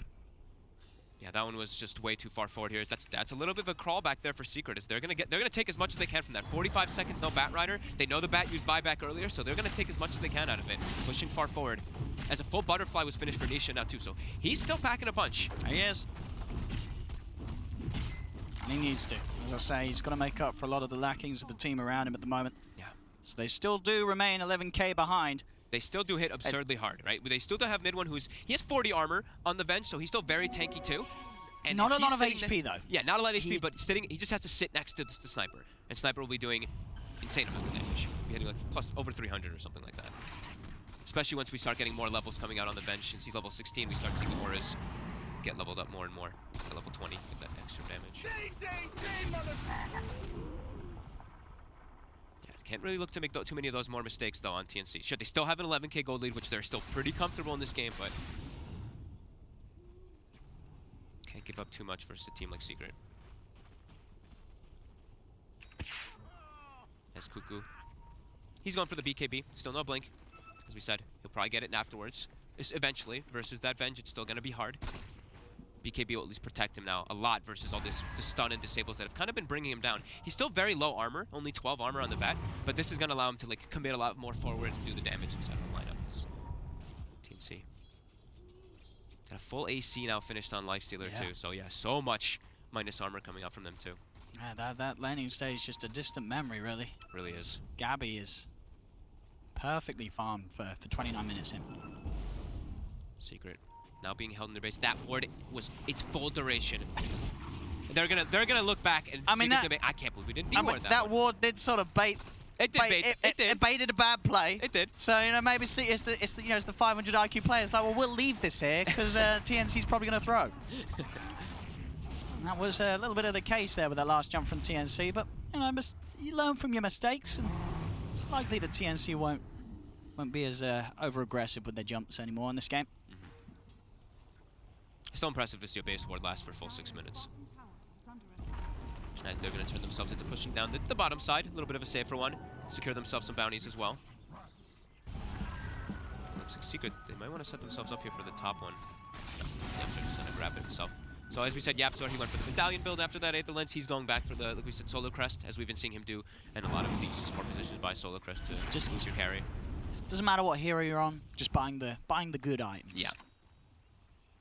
So that's going to be, throw everything on Sniper and just pray that Nisha can carry you, as they're still falling further and further behind, as this time TNC is the ones dictating the pace of the game after that early game. And they're controlling the map very nicely. I mean, they're going to take this Roshan very easily. Yeah. There's no chance. Secret getting out for this. Free Aegis and Cheese for TNC. Double Bloodlust, double Empowered cores. Just using the rage there, making sure there wasn't going to be a surprise jump stun from any of the members of Secret, but Secret there holding themselves down, bottom together.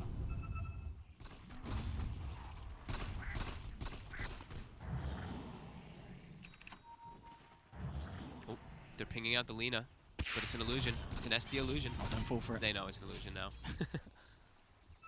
Yeah, they have traps all over the place, so Secret, we might see them actually, I don't know if they're going to buy a gem now, but we might see them buy one within the next few moments, just because these traps are really causing a bit of a problem for them there.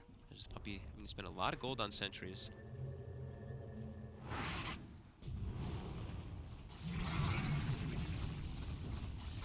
TNC there.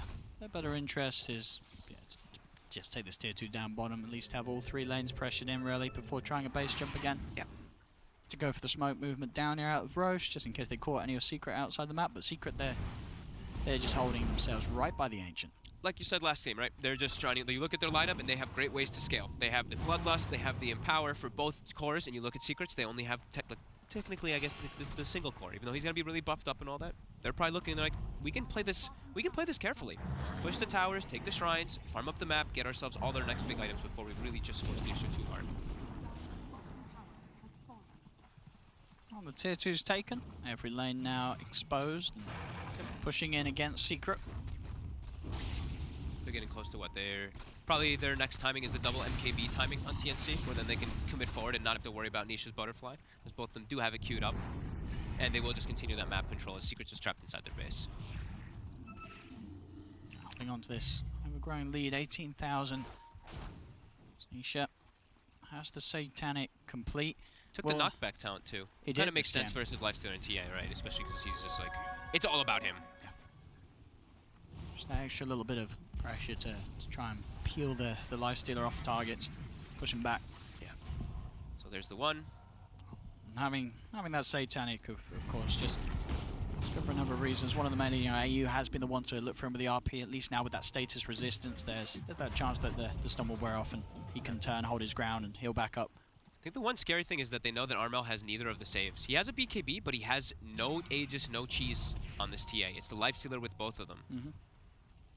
So here they're getting all these items out. You see the MKB finished on Lifestealer, MKB finished on TA, and also the Batrider Blink Dagger. So they've got these 3 big items coming together. This could be where they try to force it. I mean, it's sort of the way they've been playing right TNC. It's always been Gabby, AU jumping in, forcing the fight. It's sort of left for Armel to jump in and pick apart the pieces after the rest of his team's committed. So Armel's very rarely been the focus of Secret's damage, as TNC have just been able to throw everything else in the faces of Secret first. Yeah. That damage definitely coming into play. Even though he has 40 armor, you're seeing how much the Venge does buff up that sniper. He's still packing a punch. Sure, despite the lead that TNC have, they do still have to be very careful. This is Team Secret, a team that really hasn't lost a lot of games. And we've been seeing a lot of comebacks. And we've been seeing Mega Creep comebacks aplenty, and this is a 20k deficit still, but you gotta be careful. Gotta be careful at TI. High ground is still a doozy.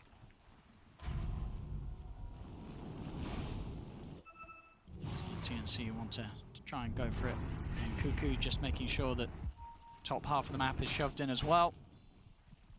Constantly now just throwing Lotus Orbs on as well on top of Nisha, just making sure to protect him. Even if he just walked out to use the Midas and they're like, wait, don't go. Okay, now you can go. We Lotus Orb you.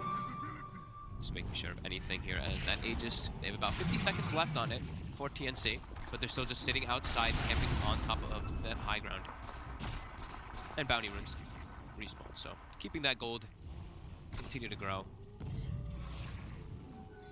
And now they do have double catapult waves as well. So they're going to clear those. It's going to push heavily onto the side of Secret. As we see the TA traps in the mid lane. I think Tims was telling him to pop them. Tims was pinging on those traps in mid, but Armo did not actually pop them.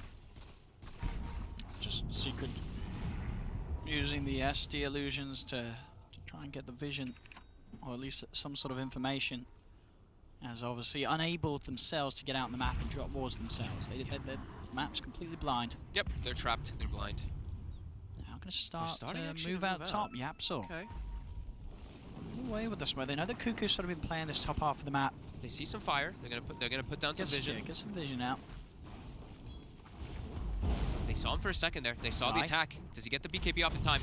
He gets the blink and the B. Okay, he double. Just in case. Just no in case. Worry, no just worry. in case there was a blink in the river, you know, play it safe. Play it safe. Press all the buttons. He did. He lives. It worked. The rest of TNC, of course, quick to sweep back up there. Make sure that Secret's forced back to their base. And immediately that ward gets taken out that they did place, since the Batrider does have the gem on the side of TNC. So that one ward that Secret did, that one little bit of information they had is now gone. Just kidding, they still have another one out there that was not taken out. It's actually like right next to it as well. Surprised to see that one wasn't killed.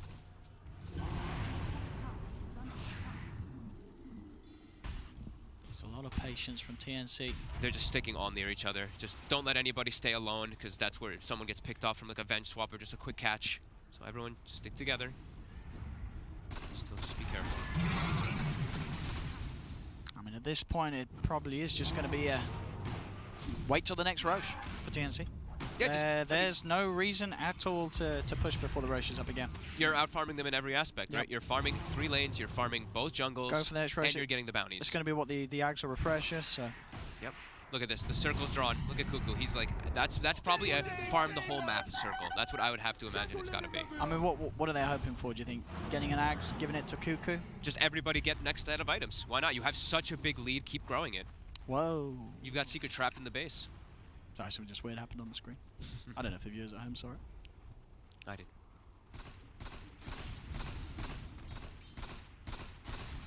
How's our levels looking too? Mid one, he has, okay, so mid one is level 18, almost has AC. Finally got that AC. Yeah, pretty much has it done. He's, like we said, glorified support.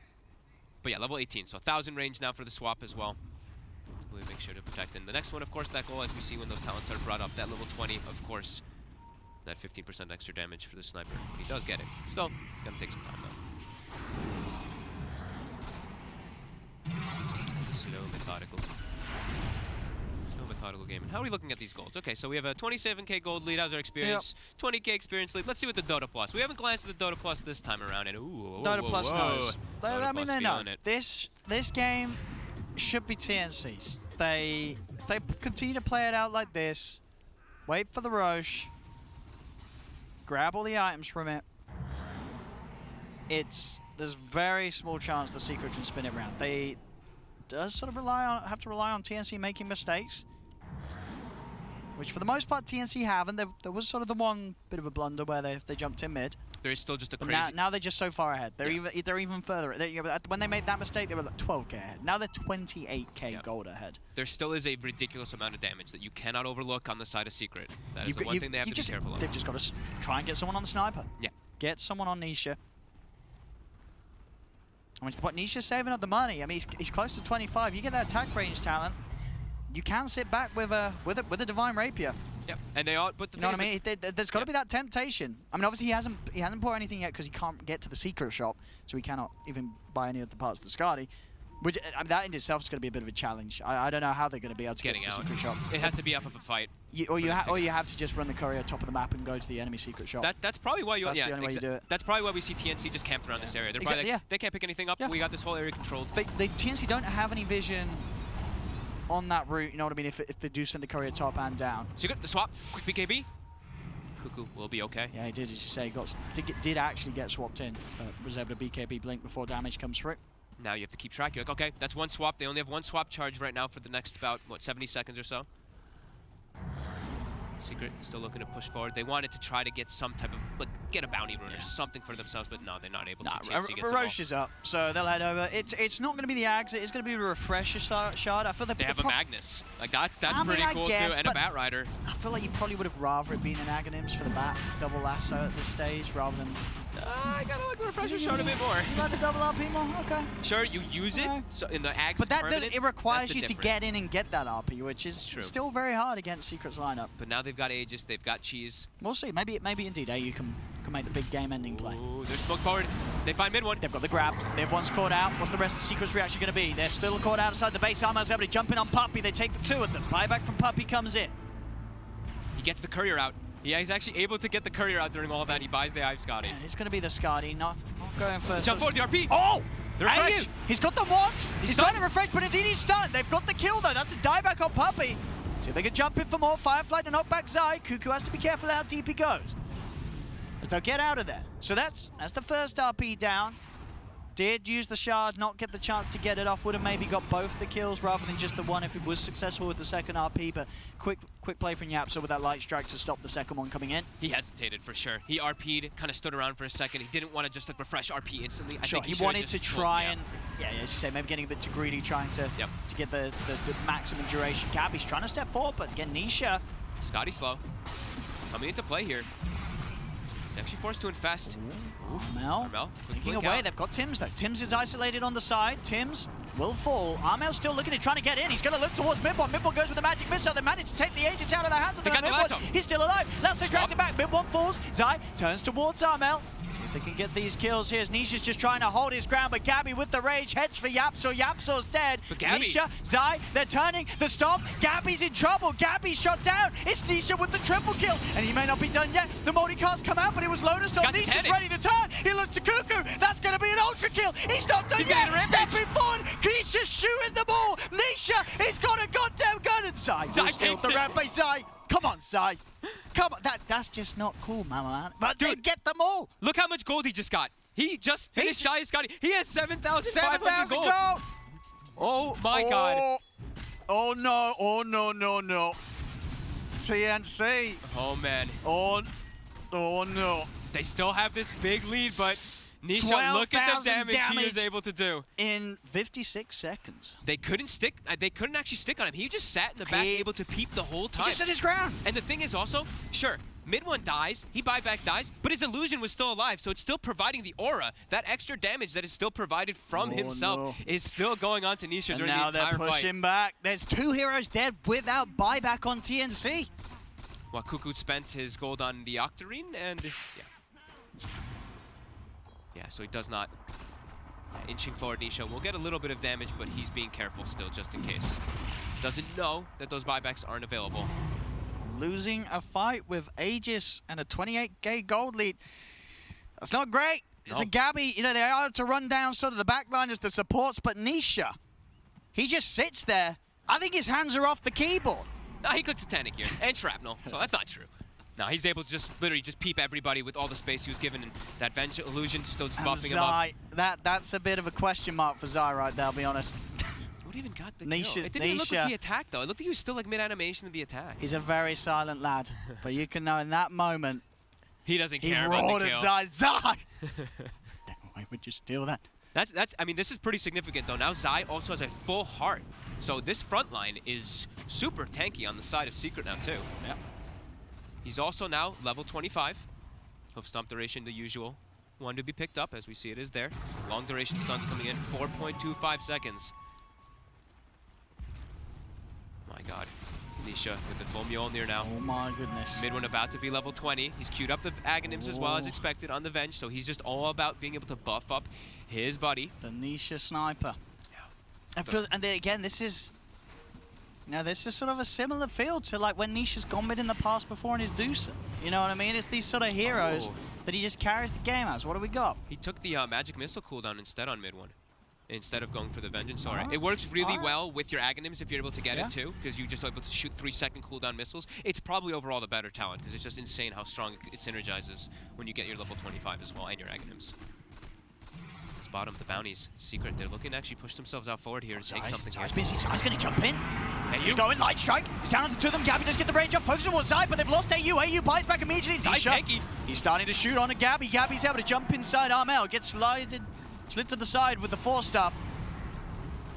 Back off. There's another buyback. TNC is having to use. Uh-oh, they actually can't kill Zai when he jumps in like that. Oh, he's too tanky. He's way too tanky, and they get the disruption. Tanky. They have a 24k lead, but they are struggling, TNC. They have to be able to get in the back line somehow, but there's just so many, like we said in the beginning of the draft, there's a lot of saves, and they've been making them work. AU has to be able to land some type of RP. He's not given too many opportunities as they're focusing a lot of attention on him. Tim's, I'm pretty sure that's how he feels right now. Ah! This game, the frustration's got to be there for TNC. They crushed the mid game. They have built an incredible lead, but still they are struggling to push high ground at this point. They're struggling to even get close to the high ground. Secret, they're able to get outside of the base now, as they know that these team fights, they absolutely can go Secret's way. Cuckoo, he should have what, the constant Firefly as well with that level 25. Yeah, he has the permanent Firefly now pretty much ready for himself too, so he'll always be able to go for those catches. And they're still just trying to farm the map, but yeah, like you said, Secret, they've gotten themselves outside. So now they can at least control the bottom side. We see they put heavy amount of ward emphasis, tons of obs wards and sentries just needing vision for the fight. Dire's top tower is under attack. With TNC set up, Zai, he's pushing forward pretty far. Zai, he's got to blink up in 2 seconds. They're hunting. He's popping the Stampede to try to kite them out He here. knows they're coming. Can they find him? He's sneaky. Is Cuckoo going to get him? Oh, that's so close. Out of there, Zai. Into the trees and back to the base. That was very close for him dying. I mean, he Very close. He doesn't have buyback either. Ooh, Zai. Really playing at risk. But he did clear out the double catapult wave. That was he was making sure to do.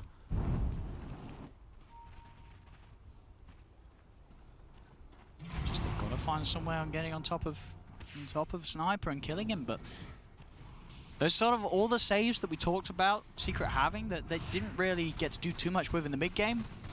They're getting to do a lot with them now. Yep. The stampedes, the disruptions, the swaps, all this sort of chaos makes it very hard for TNC to reliably deal with the Sniper in these fights. Yeah, Lotus Orbs, Prison Guards, there's everything. Solar Crests, just all these different things. They've been having Force Staffs now finished up on Yapsor. A little bit, he's had it for quite a while now. But if there's anything to just protect Nisha. Armor versus Nisha here on the farm. See Nisha, 5k lead and the creep skills. Yeah, we're seeing the similar thing coming out from Secret as TNC did in the last time, playing on that right side. They're playing on the high ground. Well, you know, TNC were Radiant, so they're playing on the left. And now Secret, they're smoking up though. He jumps in. Mid-1 gets the swap back. The BKB will be quick, but Nisha's starting to hit onto him. The rest of TNC are coming in. Armor's trying to focus for Zai. He's able to get the stun in on time on AU. Holding on to the RP for now. He can't get in. There'll be a buyback from Cuckoo. Secret, Crimson Guard buffed out. They cannot kill Zai. Zai, far too beefy. Mid-1 is the only one to fall on Secret. There's the jump, Cuckoo. With the buyback, he is able to get the grab. Can they kill him in time? They're focusing Nisha. Nisha slides down the low ground, but they killed the Sniper. TNC, that's the big kill they need to open up the fight for them to move over and clean up the rest of Secret. Cuckoo, Tim's on top of Yapso. Yapso trying for the TP out. Will not make it home. TNC have cleaned them up. They do it. Cuckoo with the buyback, catching Nisha, dragging him over to TNC's half of the map. Literally on the perfect spot possible. How long for buybacks? They do have buyback on mid-1 in about 5 seconds, but there's no Zai. And AU's still got the RP. They get a blink RP Sniper, it's game over.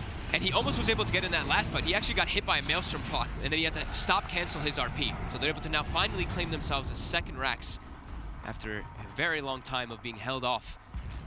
As Cuckoo gets the final clutch jump. And another big jump up in gold lead. Yep. 37,000 gold lead now for TNC. Yeah, 4 buybacks from Secret. We'll see how safe they want to play it if they want to force it. You said they're going to know that 4 buybacks are unavailable. Wait for, I think you wait for Roche. It's you have to know it's 2 going to minutes be until coming up Roche. pretty soon. Because they have that time in the play. If they can go for the Roche, those buybacks are still going to be down for at least 3 minutes, right? They're still considering going while Zai is dead for 40 seconds. Who can they grab? Mid-1. Steps forward. Gabby will show himself. Nisha's starting to poke in. They've got to all focus on Nisha. All focus on the Sniper. Okay, they forced the glyph.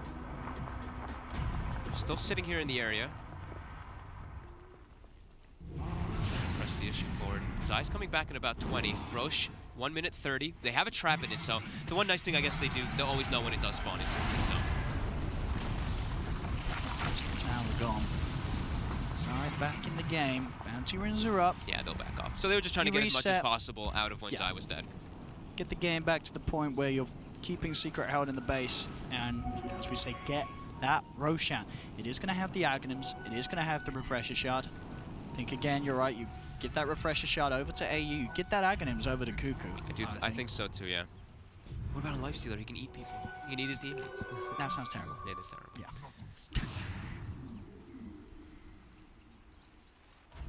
Yeah, no, Cuckoo's been having such an incredible game. Nice 5-9 and bat. 18, but he's really been dominating. I think it's his best hero.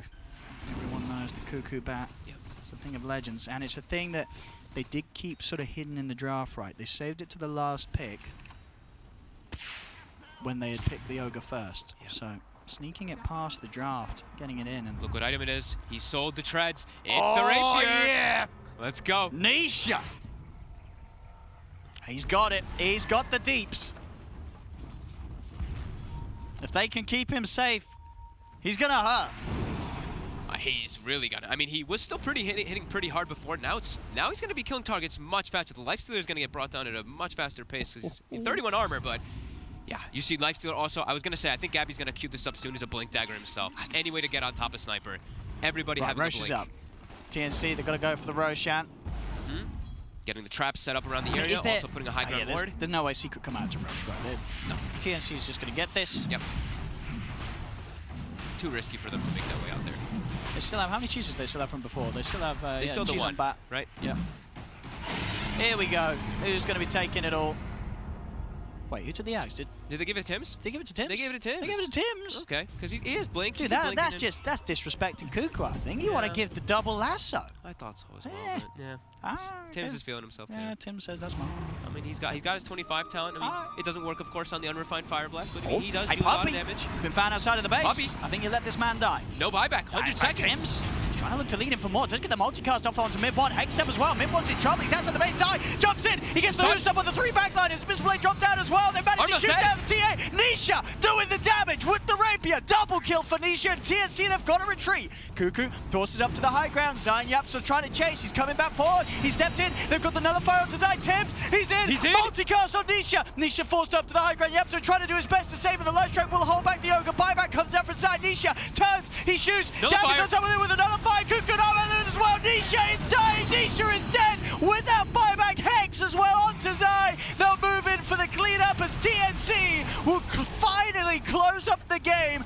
61k lead is needed, but they have done it. They've taken a game off Secret. They've made Secret bleed finally in this tournament. 9-1, I believe, for Secret as TNC with this draft after a very, very rough Tough laning lanes. phase start. This mid game was played so well by them. They controlled the game perfectly, and Cuckoo on this bat finding the clutch pickoffs for his team. Yeah, brilliant game from TNC, and you know, one of the reasons why they have the adoring fans that they do. This is sort of the play. This is what they're comfortable with. This is TNC in their element. It's not a draft that made a lot of sense. There are a lot of things that we were looking at in that drafting phase said, this shouldn't work. But I guess we forgot it's TNC. This is what they love to play. Yeah, and they got a pretty good surge of momentum when they had that, like, what, that mid game for like, what, 20 minutes it seemed like. They just got full control after like that one big team fight that they were able to take successfully versus Secret when they didn't have the Stampede. So yeah, TNC really taking advantage of their timings and really controlling the map really well. It's discipline I saw from them in this game. Yeah, ending the streak of Secret. About time. This is going to be quite a morale boost for TNC going into the rest of their games, right? Knowing that you have this victory against Secret, and it was a careful one. They made sort of that one bit of a hasty play, but they played it so safe, sort of in the same style that Secret closed up game 1. Yeah, pretty much the exact same thing. We saw Secret camping like the right side on the high ground, while TNC in the last game they were camping the high ground on the left side. So both teams were really trying to do everything. But yeah, TNC discipline, like Absolutely, I said, and definitely disciplined. Just providing the upsets that TNC has historically done at TIs before, and they're doing it here in the group stages.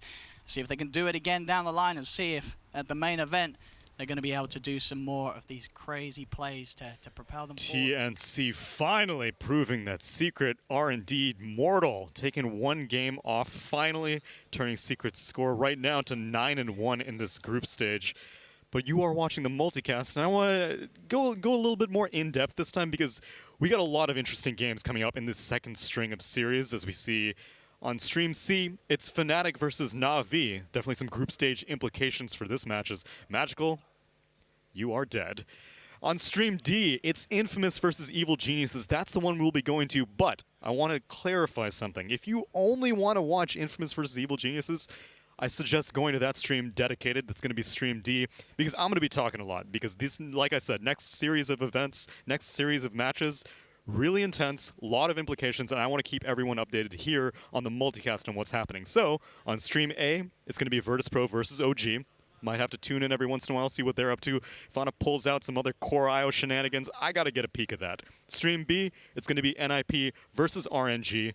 But for right now, temporarily at least, we're going to tune in to Evil Geniuses versus Infamous on Stream D. Running down here as Got well. a TP, He's dead, trying. I think. One more hits a bash. There will be, but there's going to be crit. He has TP'd in. He's going to throw out his ulti. Schofield is here now. Throws the stun out. Will hit crit. Arteezy is going to run back in. There's a TP, but it's a long one from Sumail. They're trying to chase on. Arteezy now attacking Schofield. Fly actually dies up top. And they will be able to get Schofield, possibly. He's going to use another boulder. There's going to be the Carapace, but crit picks up the kill. And that was a one-for-one trade, actually, because Fly ends up going down top and losing all his creeps, honestly, so probably good for Infamous. It's a lot of time Arteezy's not farming, too. Yeah, but it's big for EG as well, though, because they're also ensuring that there's no other move being made in the middle area of the map by Infamous, and they need time. Oh my goodness, the Ravage from afar. He throws up the Anchor Smash. Oh my goodness, he pops the BKB and dies instantly. They don't even get the tower yet. Chris Luck, he's getting over the TV, and it looks like he will make it. No one else is here, and look at their ping. That was a Ravage from, that was actually sick. That's why you need a 4-staff, pal. Yeah. Would you have got out of that, you think? What? He can't even take himself seriously. BSJ, he's grinning over here. If a teammate had a 4-staff, though. Exactly. But the Shadow Blade done on Sumail, by the way. That's just first item, Shadow Blade. You get, okay, explain to me why. Well, Invis is good, Grant. You proc, you can E out of Invis, and it does a ton of damage. And eventually, I guess you get Silver Edge for the Huskar. You don't have any like elusive heroes on your team. That's so true. It is making them have to deal with that Shadow Blade Invis and like the threat of like a +1. Like now all of a sudden Earth Spirit's a huge threat on the map because you have the Shadow Blade on A anytime he's off map. And you've got to assume that you're going to be targeted in every fight by Infamous. And it's difficult to itemize to stay alive once they catch you, so you just want to ensure you literally can't get caught. It's just a difference in philosophy. Like OG, honestly, myself as well, I prioritize like, okay, let's build like raw stats and survivability items. Sumail has always been more flashy, the pioneer of like, you know, the Yules and the SF. Like he loves to just effectively outplay his opponents, abuse mobility and positioning versus just raw survivability. So it's just a difference of opinion. You guys know that Whisper just picked up a full BKB, by the way, in a stash. So we've got 2 BKBs already on Radiant. Yeah, he is owning. Just uses Midas as well. And check out his talents, Grant, because they are incredibly strong. Specifically, the you like the health regen over the damage? That's a misclick. That's a misclick. What? The 8 health regen? Over 25 damage. Yeah, it feels, definitely. especially versus AA, it feels. That has to be a misclick. Like, because I always think about talents in comparison to gold, right? 25 damage is like 1,500, whereas the 8 health regen is like 800. It's not. It hurts a little. You're able to farm a lot I guess more you do effectively, sustain on the map with it, but like I feel like I've never seen a Slardar ever take that. Yeah, and love this creep by Fly. Folk prioritizing this Ice Ogre, or Ogre Frost Mage. At bottom, they're looking for Arteezy again. Schofield is here. Has to stun out of Invis, so won't have the extra damage. Let's see. Is anyone going to be able to help him out? He's going for the stun. There's the silence. He gets the rage up because he saw the silence flying in. They're going to try to turn it around, though. But S4 did TP behind the shrine, not in front of it, so they should be able to just run out of here. Does have Ravage. Oh, there's going to be a roll. They find Whisper. This would be a huge kill. He does have that BKB. Oh, my goodness. He just turns on crit, doing so much. He's BKB'd up. They're going to soulbind 2 of them together. Arteezy is getting eaten alive right now. He's trying to hop inside. Can he? He finally makes it in the crit. Now they're going to turn on the Whisper. Whisper, he just loses BKB, and guess what? They'll Ravage every time for that one. Sick. EG, you know. Whoa. They still have AA Blast for this Huskar. They do. I don't know if you want to fight this as Infamous. Without your Slardar, this guy is, he's a big boy. And a lot of that, the no boots mech on Fly, I believe Crit has Medallion? No, Tide has it. Tide has it, okay, because they were, and the Vlads. So you've got so much plus armor. Yes, Slardar is doing a ton of damage, but every little bit of armor is so effective. They had Bassi. Do they have casual Bassi on anyone on EG? I'll let BSJ take a look. Yeah, I'm looking. Nope, no Bassi on EG yet. And middle lane, they're going to go in for Chris Luck. He will get rolled on. They obviously don't have. There's going to be another BKB. That's the 3rd BKB already from Infamous, by the way. Super early. They will be able to find Fly. Now straight into Roche. Oh, they've got everything. Obviously, these creeps are going to be a little bit of a hindrance, but you're still a little scared to go into Roche, right, against AA. You just can't be low on Huskar. He does have the lifesteal talent, which is 20%. Oh, gets stunned. I love it. He's just throwing Hadoukens at him. There's the Radiance now on the lifestealer. 21 minutes in. I don't think you can do this as Infamous. If you're Infamous, you want a team fight, not a fight in the pit. And here we go. Ravage. There's no BKB, by the way, up on the Kunkka at least. He will get 4-stepped away. Oh, the 4-staff. Yeah, EG's got to be careful. Triple BKB timing for Infamous. The longer this game goes, the better for EG at this point. But this is the huge timing for Infamous because you just ignore everything EG throws at you under the cover of those BKBs in your cores, and you overextend, and suddenly everybody dies. And Infamous take Aegis, and suddenly they might look to run away with the game. This is a pretty crazy game so far. It feels like we're just like pretty much 4 versus 4, 5 versus 5 with a Huskar just farming out. Look at the net worth parity. I was gonna like the Kunkka is also really farmed. They all are. Look, they're all at 10,000. Yeah. S4 really the only lower farmed core, but it's a tide usually unless you have a good lane. I feel like Infamous is in these games where like they shouldn't have net worth on these heroes. Like the Kunkka start, the Huskar start was really rough, and yet they're just two Still of the top doing good. 4 net worths, like pretty much all hand in hand. By the way, went for the 4-staff right after the BKB. Yep. Realizing that item is really important against Ancient Apparition. They have one on I'm Nyx with as you well. on Force. Pike to me is just so expensive. Yeah, if you want to go for the full Pike, that is a big investment. They're going to move in. There won't be a mech being able to be used by Flying. Look at the Soulbind actually goes back onto him. They're going to throw out a double silence. They're just going to run away. Ravage will be up in 5 seconds. And Whisper, he does use his BKB, and these charges do matter. Like late games usually, at least we've got the BKB, but they're losing a few of them. Middle lane, they actually want to fight. Huskar has to leave the Roche pit. Here's going to be a boat coming. S4 really popped the Ravage. He doesn't want to commit it too soon. There's going to be a gush coming out. Chris Luck does have his BKB now. They're just going to try to run away, and it feels like EG's just baiting out a BKB from Whisper and then from Chris Luck. They're doing a great job. They have a great read on how Infamous is trying to play this game. They know this is the power spike. They're looking to force an engagement, get kills, and go Roche. And EG, they're not making themselves scarce. They want to ensure Infamous is chasing them, but they have no intention of team fighting unless they overextend severely. And they're also constantly putting a chin creep in the pit, so they always know whether or not Huskar is going to try to sneak it. It does go pretty fast. Magic resistance on Roche nowadays is only 50%, so the Burning Spears actually do tick it down pretty fast. It's just so difficult to fight in the pit as Infamous against AA Tide. Yeah, you can't. That's what I mean. That's why they're like, you just have to be careful at all times on EG that you need to be reacting to the Roche the second it starts, not any later. So like by having that chin creep, there's just no way that EG will not be in position. They do get a nice D ward mid as well. That's a double ward value. Yeah. I guess they and accidentally now placed. the Ags on missed AA. it. Oh my god, they actually missed the second ward, by the way. That's a big deal. Sorry, continue. Ags AA, it doesn't increase the damage, but it means the Frostbite lasts 17 full seconds, so it's a lot. If you hit that on the Huskar, he really just can't. He has to just fight. run away. Yeah. He's not there. Your game is actually over, like for the 17-second period. Yeah, it's over. But he is quite squishy. Look at his damage on Stinger. Will we see a kick in an AA? He's throwing out the blast. Will it Kobe on over? It will, and that's an Aghanims. He is going down. I feel like he We'll could watch have him. dodged that. Well, he saw it on the Kunkka. Like you actually see the ball itself. No, you don't. No, like the actual ball, like not the first throw, but when the ball actually comes out, you do see it. Whisper. Oh, he baits out the Ravage, trying to bait out the BKB. Who's going to commit first? They're both just dancing on each other. You got to be careful. Arteezy, he does damage, but they know Schofield's here as well. Who else is coming down? It's going to be Hector. There's a full Solar Crest now on the Tidehunter, which is scary. He's got to be really careful about toggling Radiance in these engagements. Middle lane now. It's actually going to be Chris Luck. He's used his BKB. It's Fly as well as Crit plus Sumail trying to bring him down. Do they have detection? They sure do. AA Blast is going to fly, and does it hit? Yep, it does, and he's going to probably go down here, especially if this roll hit doesn't. The Kunkka dodges boat, it. the boat's fading off. He's going to die to his own boat buff. And he will. He goes down. Sumail gets the kill. Now they're chasing after Schofield. There is a Shrine. Will he pop it? They do pop it, and there is no AA Blast, so Hector, he should have a pretty free time, but Schofield, guess what? He goes down, and Hector, he's all alone. He's like, wait a minute. Uh-oh, this ain't good. They do bring over the Grimstroke, but now Whisper's here. Nice double stun coming out. There's going to be the Inkswell as well. They put two of them together. There's going to be a Ravage. Oh, no BKBs left. There goes Hector. They need to get Whisper next. He pops his BKB finally after. Will they at least get crit? Whisper wants to. And Whisper, he's still going in. S4 almost goes down. But that feels like the first real bad fight for Infamous You're there. seeing all the damage mitigation Kyle talked about with this armor. Exactly. Pull the items real quick, Grant, because this is the key. I'm going to bring this up. A lot of damage done here first. A lot of, and we've been talking about this actually. Gold change, not that big, but look at the experience. That was a full 6,000. Oh my goodness. Oh God, what am I doing? He died over here. He just got ran at. Yeah. Can I just say? I'd love to bring up the items for you now. Can I say? We all got to hold our breath here. Sumail is at 999 kills right now. Hold on. He has currently got the record for most kills at TI, and he would be the first player in history to hit 1,000 over the course of history. One more kill. Get ready. You might need to turn the sound down because we might pop off if he gets. Whoa. And there's about a 20% chance Grant will miss it. Yes. Oh God. Focus, Grant. No pressure. Dude, what if it is just a Huskar farming somewhere on the map? Sumail just snipes him like, oh well, congratulations. And could. I personally want to see it to be like a triple kill with one blast, you know? That'd be great.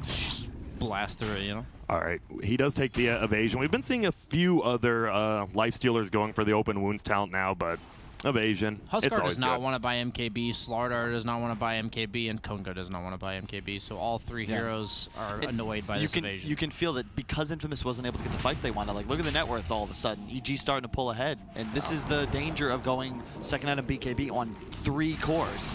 If you can't use them, you all start to fall off, and it neuters your ability to take fights as the game continues, because look at EG's, like, they have so many stuns, so much AoE magic damage, 5-second BKBs. Like, how does Infamous commit? Like, you need a immediate fight victory, whereas EG, they just want to continue to drag out these engagements until they can counter-initiate.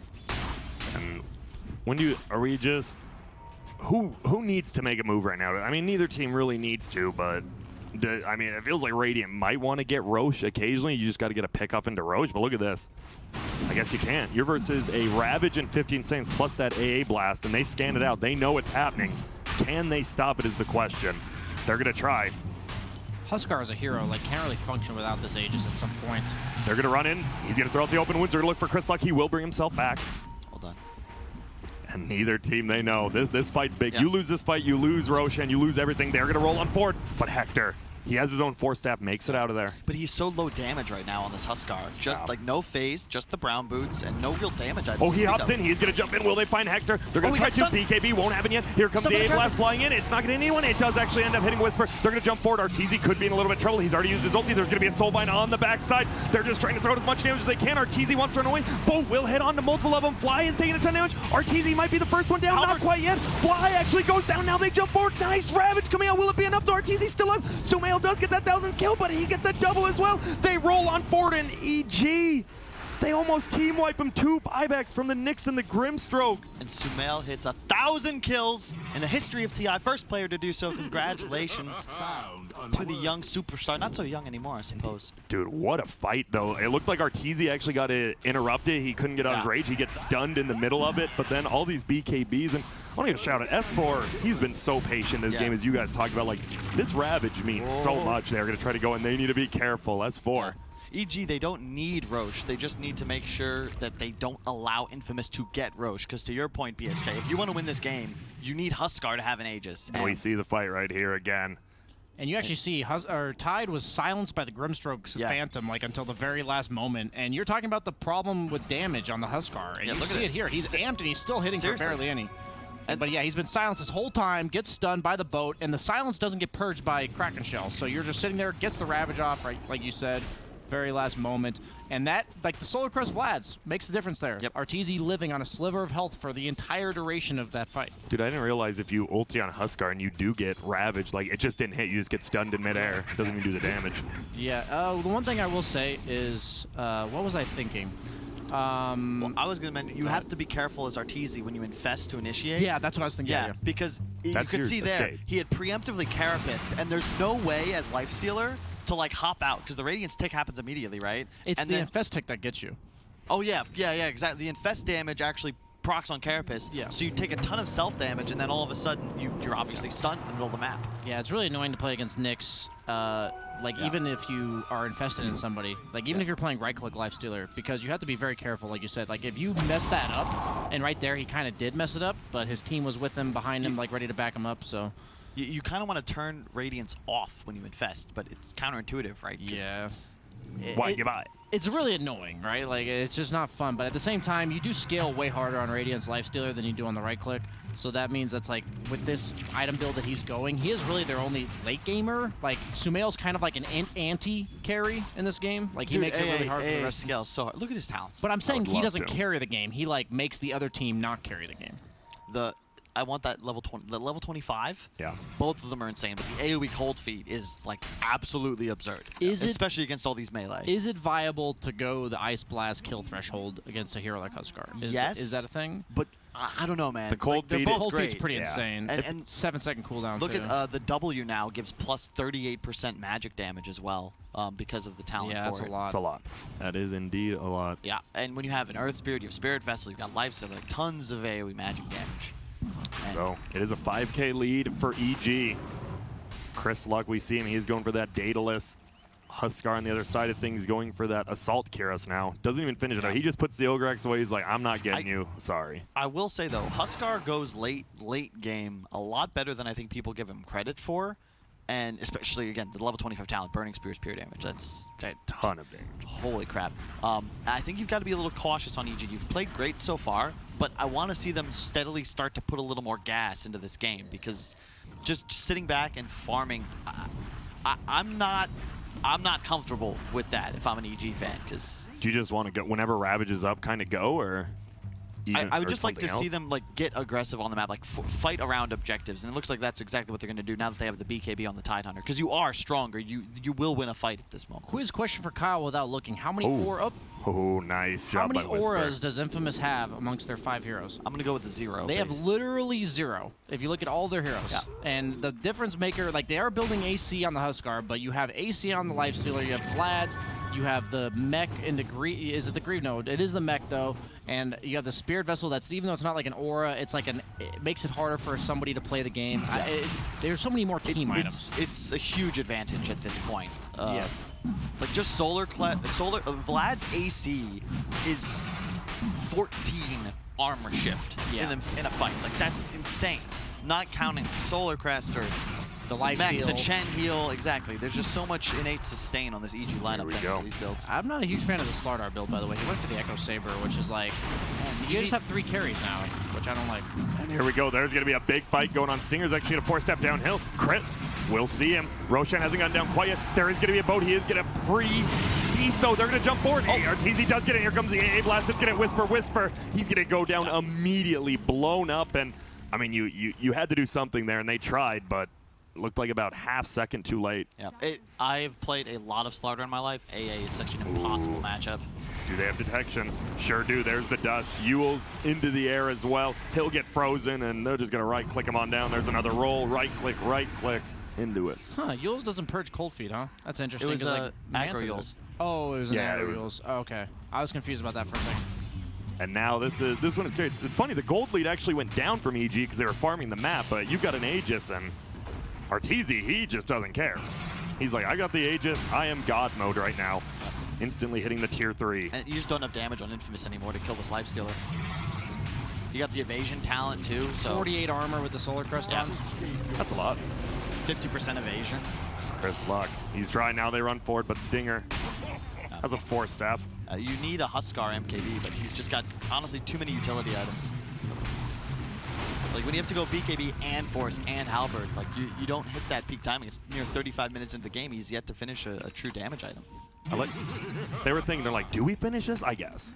They'll run back in. That's a full set of racks down. You still have the Aegis as well on Lifestealer, who's getting close to level 25.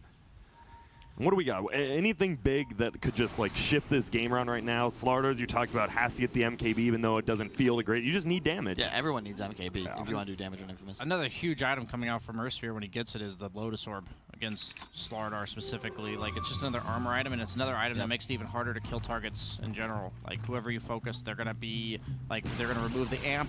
You're not going to be able to use any direct target abilities on them. Like, it's just super annoying. And I like what EG's doing here. They're going to kill Tower, kill Bottom Shrine. I expect that maybe the next round of items they'll pick up, they can look to just go high ground once again. They are in an incredibly strong position. Yeah, but you talked about you didn't want to slow down. Guess what? They take one fight, and now they have a full racks. They just smoked up and did their thing. I don't think Pro Dota works when you have 3 heroes building right-click damage. Like, that's what Infamous has. Like, you'd much rather have like mixed damage, like you have the Lifestealer plus AA, and then you have a bunch of auras. I don't mind the I just think you need somebody to be more selfless, right? Somebody's got to build the team items. That's what I mean. You have all this physical damage. You need a Vlad's. You need an AC, and obviously the Huskar has that, but he's the one I think you want to have itemizing for true right-click, and he's got the only team fight item they possess. You have a Lifestealer versus Huskar. Oh, man. Oh, he gets silenced, so he can't X himself back. There will be Yules in there. Here comes the AA Blast. It will end up hitting. S4 gets the kill, though. And now they're going to try to bring down this tower. There will be a buyback. This could be the last fight. Soulbind just going to go out. They force them over, trying to get him connected to S4, but he just stays here. He does not care. He has an Aegis. He doesn't mind dying. They're going to jump forward. Oh my goodness. Hector taking a lot of damage. He knows the Ice Blast isn't up quite yet, though. S4 just right-clicking Arteezy, though. Wants to kill Hector. Gets the Basher hit as well. Right-click after right-click. Here comes the Ravage. It does only end up hitting one, but it is on the Slardar. It's a pretty weak target. Hector still getting run down by Arteezy. Arteezy gets pushed back a little bit. Whisper now doing a ton of damage on the right side to Tidehunter, but they have so much armor. There goes Stinger. They're just all dying to the AoE damage you talked about, and there's the GG's called. And oh my goodness, a a bloodbath near the end, and I mean, a very active game nonetheless from both sides. We did see Infamous played the same game they've been playing, right? We're going to run around, and the Huskers just going to farm the jungle, get a lot. So why didn't it work this game? Was it the 3 carries you talked about? Or? No, it was the way EG played. I actually think this was more EG's play style in the sense that they had the right read on the game. They saw the 3 BKBs and just bought time. Bought time. Roche, that fight around Roche was what, like 32, 33 minutes into the game. Yeah. Like that's what the dream is for EG, because you don't want that fight. Okay, it doesn't even matter if you win it. You don't want to have any business to do with the Roche pit. It's about playing proper EV, low risk, just make them chase you. Too. You know they have BKBs. You know they're trying to fight you. So just sort of dangle, but refuse to tangle. There you go. And also, the one thing I want to say is that for Hector, his hero at no point in the game is the strongest hero in the game. Yeah. Because you're against Ancient Apparition, Huskar will never be the end-all, be-all carry. And I feel like in the other games, once he hits those items that they were waiting for him to get, he is the strongest hero. And in this game, since you had to build so many items to protect yourself, you're not building items that make you feel good about the game you're playing. More damage, more mobility. You saw in the Wraith King game, you just go in like Blade Mail, Silver Edge, AC. Doesn't care. And I think part of that, though, is like the item build, because I know you want the Force stuff, and I understand it, but both Stinger and Schofield, both supports are getting Force because they recognize its importance. I feel like you've got to play solely to make yourself as strong as possible, to your point, because if we saw Huskar beating into Tide, beating into Arteezy, and these heroes just survive because there isn't any damage. Yeah. Like, you needed an MKB way earlier in this game if you were trying to win. It's just like, even if he doesn't build Force Staff, the game is just way harder to play for you than it is for Arteezy. Even though Arteezy's against the Carapace, like, it is annoying. But 1,000 like, kills for Sumail. Evil Genius is coming out on top in Game 1 versus Infamous, and things are actually pretty easy for me because, well, it seems like things are moving along like clockwork. Stream C, if you're wondering what happened there, Fnatic came out 1-0 versus Na'Vi. Stream A, as we see, it's going to be the start of VP versus OG, so we might be going back and forth between that and what we're going to be going to on Stream B, which is NIP versus RNG, which you may not be interested in if you just saw those team names or if you just saw Afu dying, but you should be interested because this is a fight for survival. Both these teams, exact same score right now in the group stage, very bottom of their groups, and they need to hope that they get a win to make sure they're not eliminated. It's Stream B right now. Good for RNG. I think that this is the best that you could have hoped for them. And Lina against the OD in the mid lane. Things looking relatively even. Lina a little bit ahead of Fada.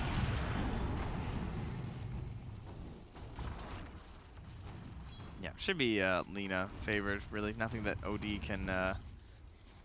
can do that like punishes her that hard compared to all the other heroes he's good versus. Lina just sort of like that dominant laner that should do well versus everyone. You know, we always talk about like the TP versus TP thing, but the other interesting part of all this is that you have, after the TP, the chance to find a kill onto somebody. Yes, exactly. And then they have to walk back to lane. And that happening early to Slark is probably one of the big deciding factors of why it is the way it is right now for RNG. But then Monet too, right? Like yeah, he's true. He's jungling now with the 30-second cooldown. I think he's done. He's got his 2 points in the acid spray, and he's like, all right, guys, I need something. Someone else just go take the lane. And Skywrath Mage, a good hero for that. Is he doing the Atos rush? It seems to be. He's not doing the nulls. I've seen 2 strats from the Skywrath players these days. They go straight straight Atos or the null spam. Okay. Yeah, that spell amp, I mean, it adds up over time if you get enough of them. Not to mention, obviously, just the mana pool that you get from having all those no talismans. Plus, they look cool. Yeah. You're just like, yeah, I don't even need real items. I just buy 4 nulls. It's a fun build. But I think that he wants to scale. This is definitely a game where Lanham could get huge, and just because it's become like a huge problem for NIP. Now, the real problem, though, with the Atos build is that you have to get boots. Mostly because he's against the Slark, too. As the boots are good, but you want as much catch as possible. Look at that. Monet tanked the arrows so that way yeah. Soxa can't come in and steal it. Still getting a lot of free XP, though, on Soxa. Yeah. Already level 5. Goes in, steals away a couple of those creeps as well. Not bad, not bad. Leap, chase. They've got the courier on him. 3 stacks so far. Dude, if he had actually hit... Oh, yeah, he almost got the troll. It's close. Man, he's such a problem. Yeah, he's been a real nuisance. It's really annoying. Hey, he's trying to put down some sentries. Like, where's this guy's ward? Like, how is he just juking everything? Like, nah. All right, Afu, you Dude, got to be careful. Soxa! Oh my God, are you kidding me? Oh, he's going for this one. You know it. He's got two leap charges. Oh no, he's playing super safe. All right, well, it might be the death of him nonetheless. They got the heal now. Another round of the Starfall, and not gonna get him. Still, big plays from the Mirana. You know, if he goes to that, he probably almost certainly dies. And then he's just saying, you know what? If I stay alive, Al can't farm here. If I die for that kill, Al keeps farming. And the whole time, like, Ace is now able to pressure this tower. Yeah, Sox is just going to pull the wave. He's cosplaying as a treant. Pulling it away with some sick. nature profit strats, rather. This is some of the best support Mirana I've seen. That I would agree with. Someone's TP just got canceled. Who just? Omni started at bottom, but then canceled it. TP coming in now from Afu. Trying to keep the pressure on, keep this catapult alive, see if they can finish off the tier 1 tower. If you can finish they this can one just hope off. for a deny at this point. Oh, and they don't even get it. Yeah, Monet almost timed it with catapult. Arrow connects, he walked into it. Yeah, I don't think no one else is there, buddy. Whatever. I wanted to see the jump. Just run at him. Assert dominance.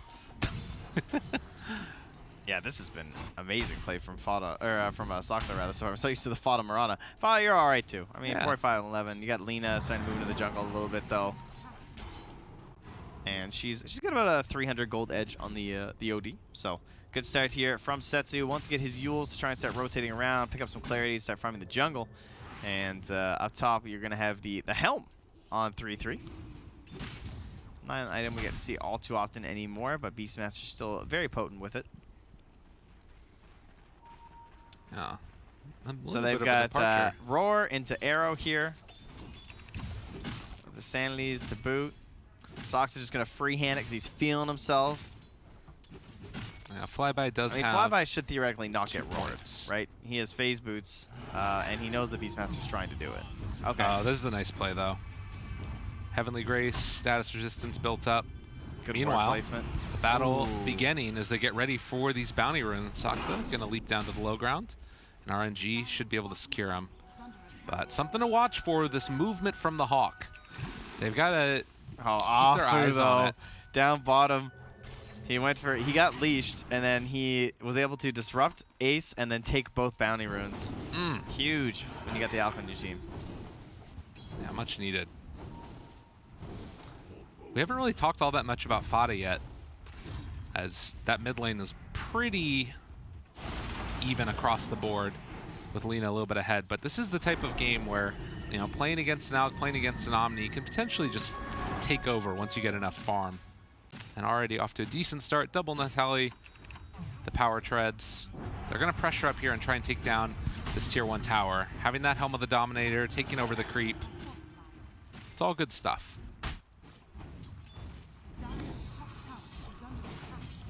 So Ace is getting a lot though. Yeah. I mean, you see that the Alc's 1300 head, but you're like, oh yeah, that's an Alchemist. Like, this is a Slark who is really farmed, and will have his Midas pretty early. Already has the phase, has the wand. He's been playing very aggressively. I mean, is this a game where he's going to be able to kind of take over, do you think? It's not a crazy Snowball Slark game at this point, because he's not, you know, he doesn't have like those 4 or 5 kills or something like we have with the UR Animage, but yeah, he's going to have a good game, more than likely, unless he just starts like dying. But should have a BKB on the earlier end, perhaps after that Diffusal, to try and help deal with the Skywrath Mage. Moonlight Shadow, Roar jumps, Ace is there. Dude, that happened so quick. And the TP actually going to be canceled as well. He had to. It was perfectly timed with that arrow. It just happened to be. But it didn't matter. He was just at the shrine on the other side anyway. Yeah. So it was not a very far TP. Well.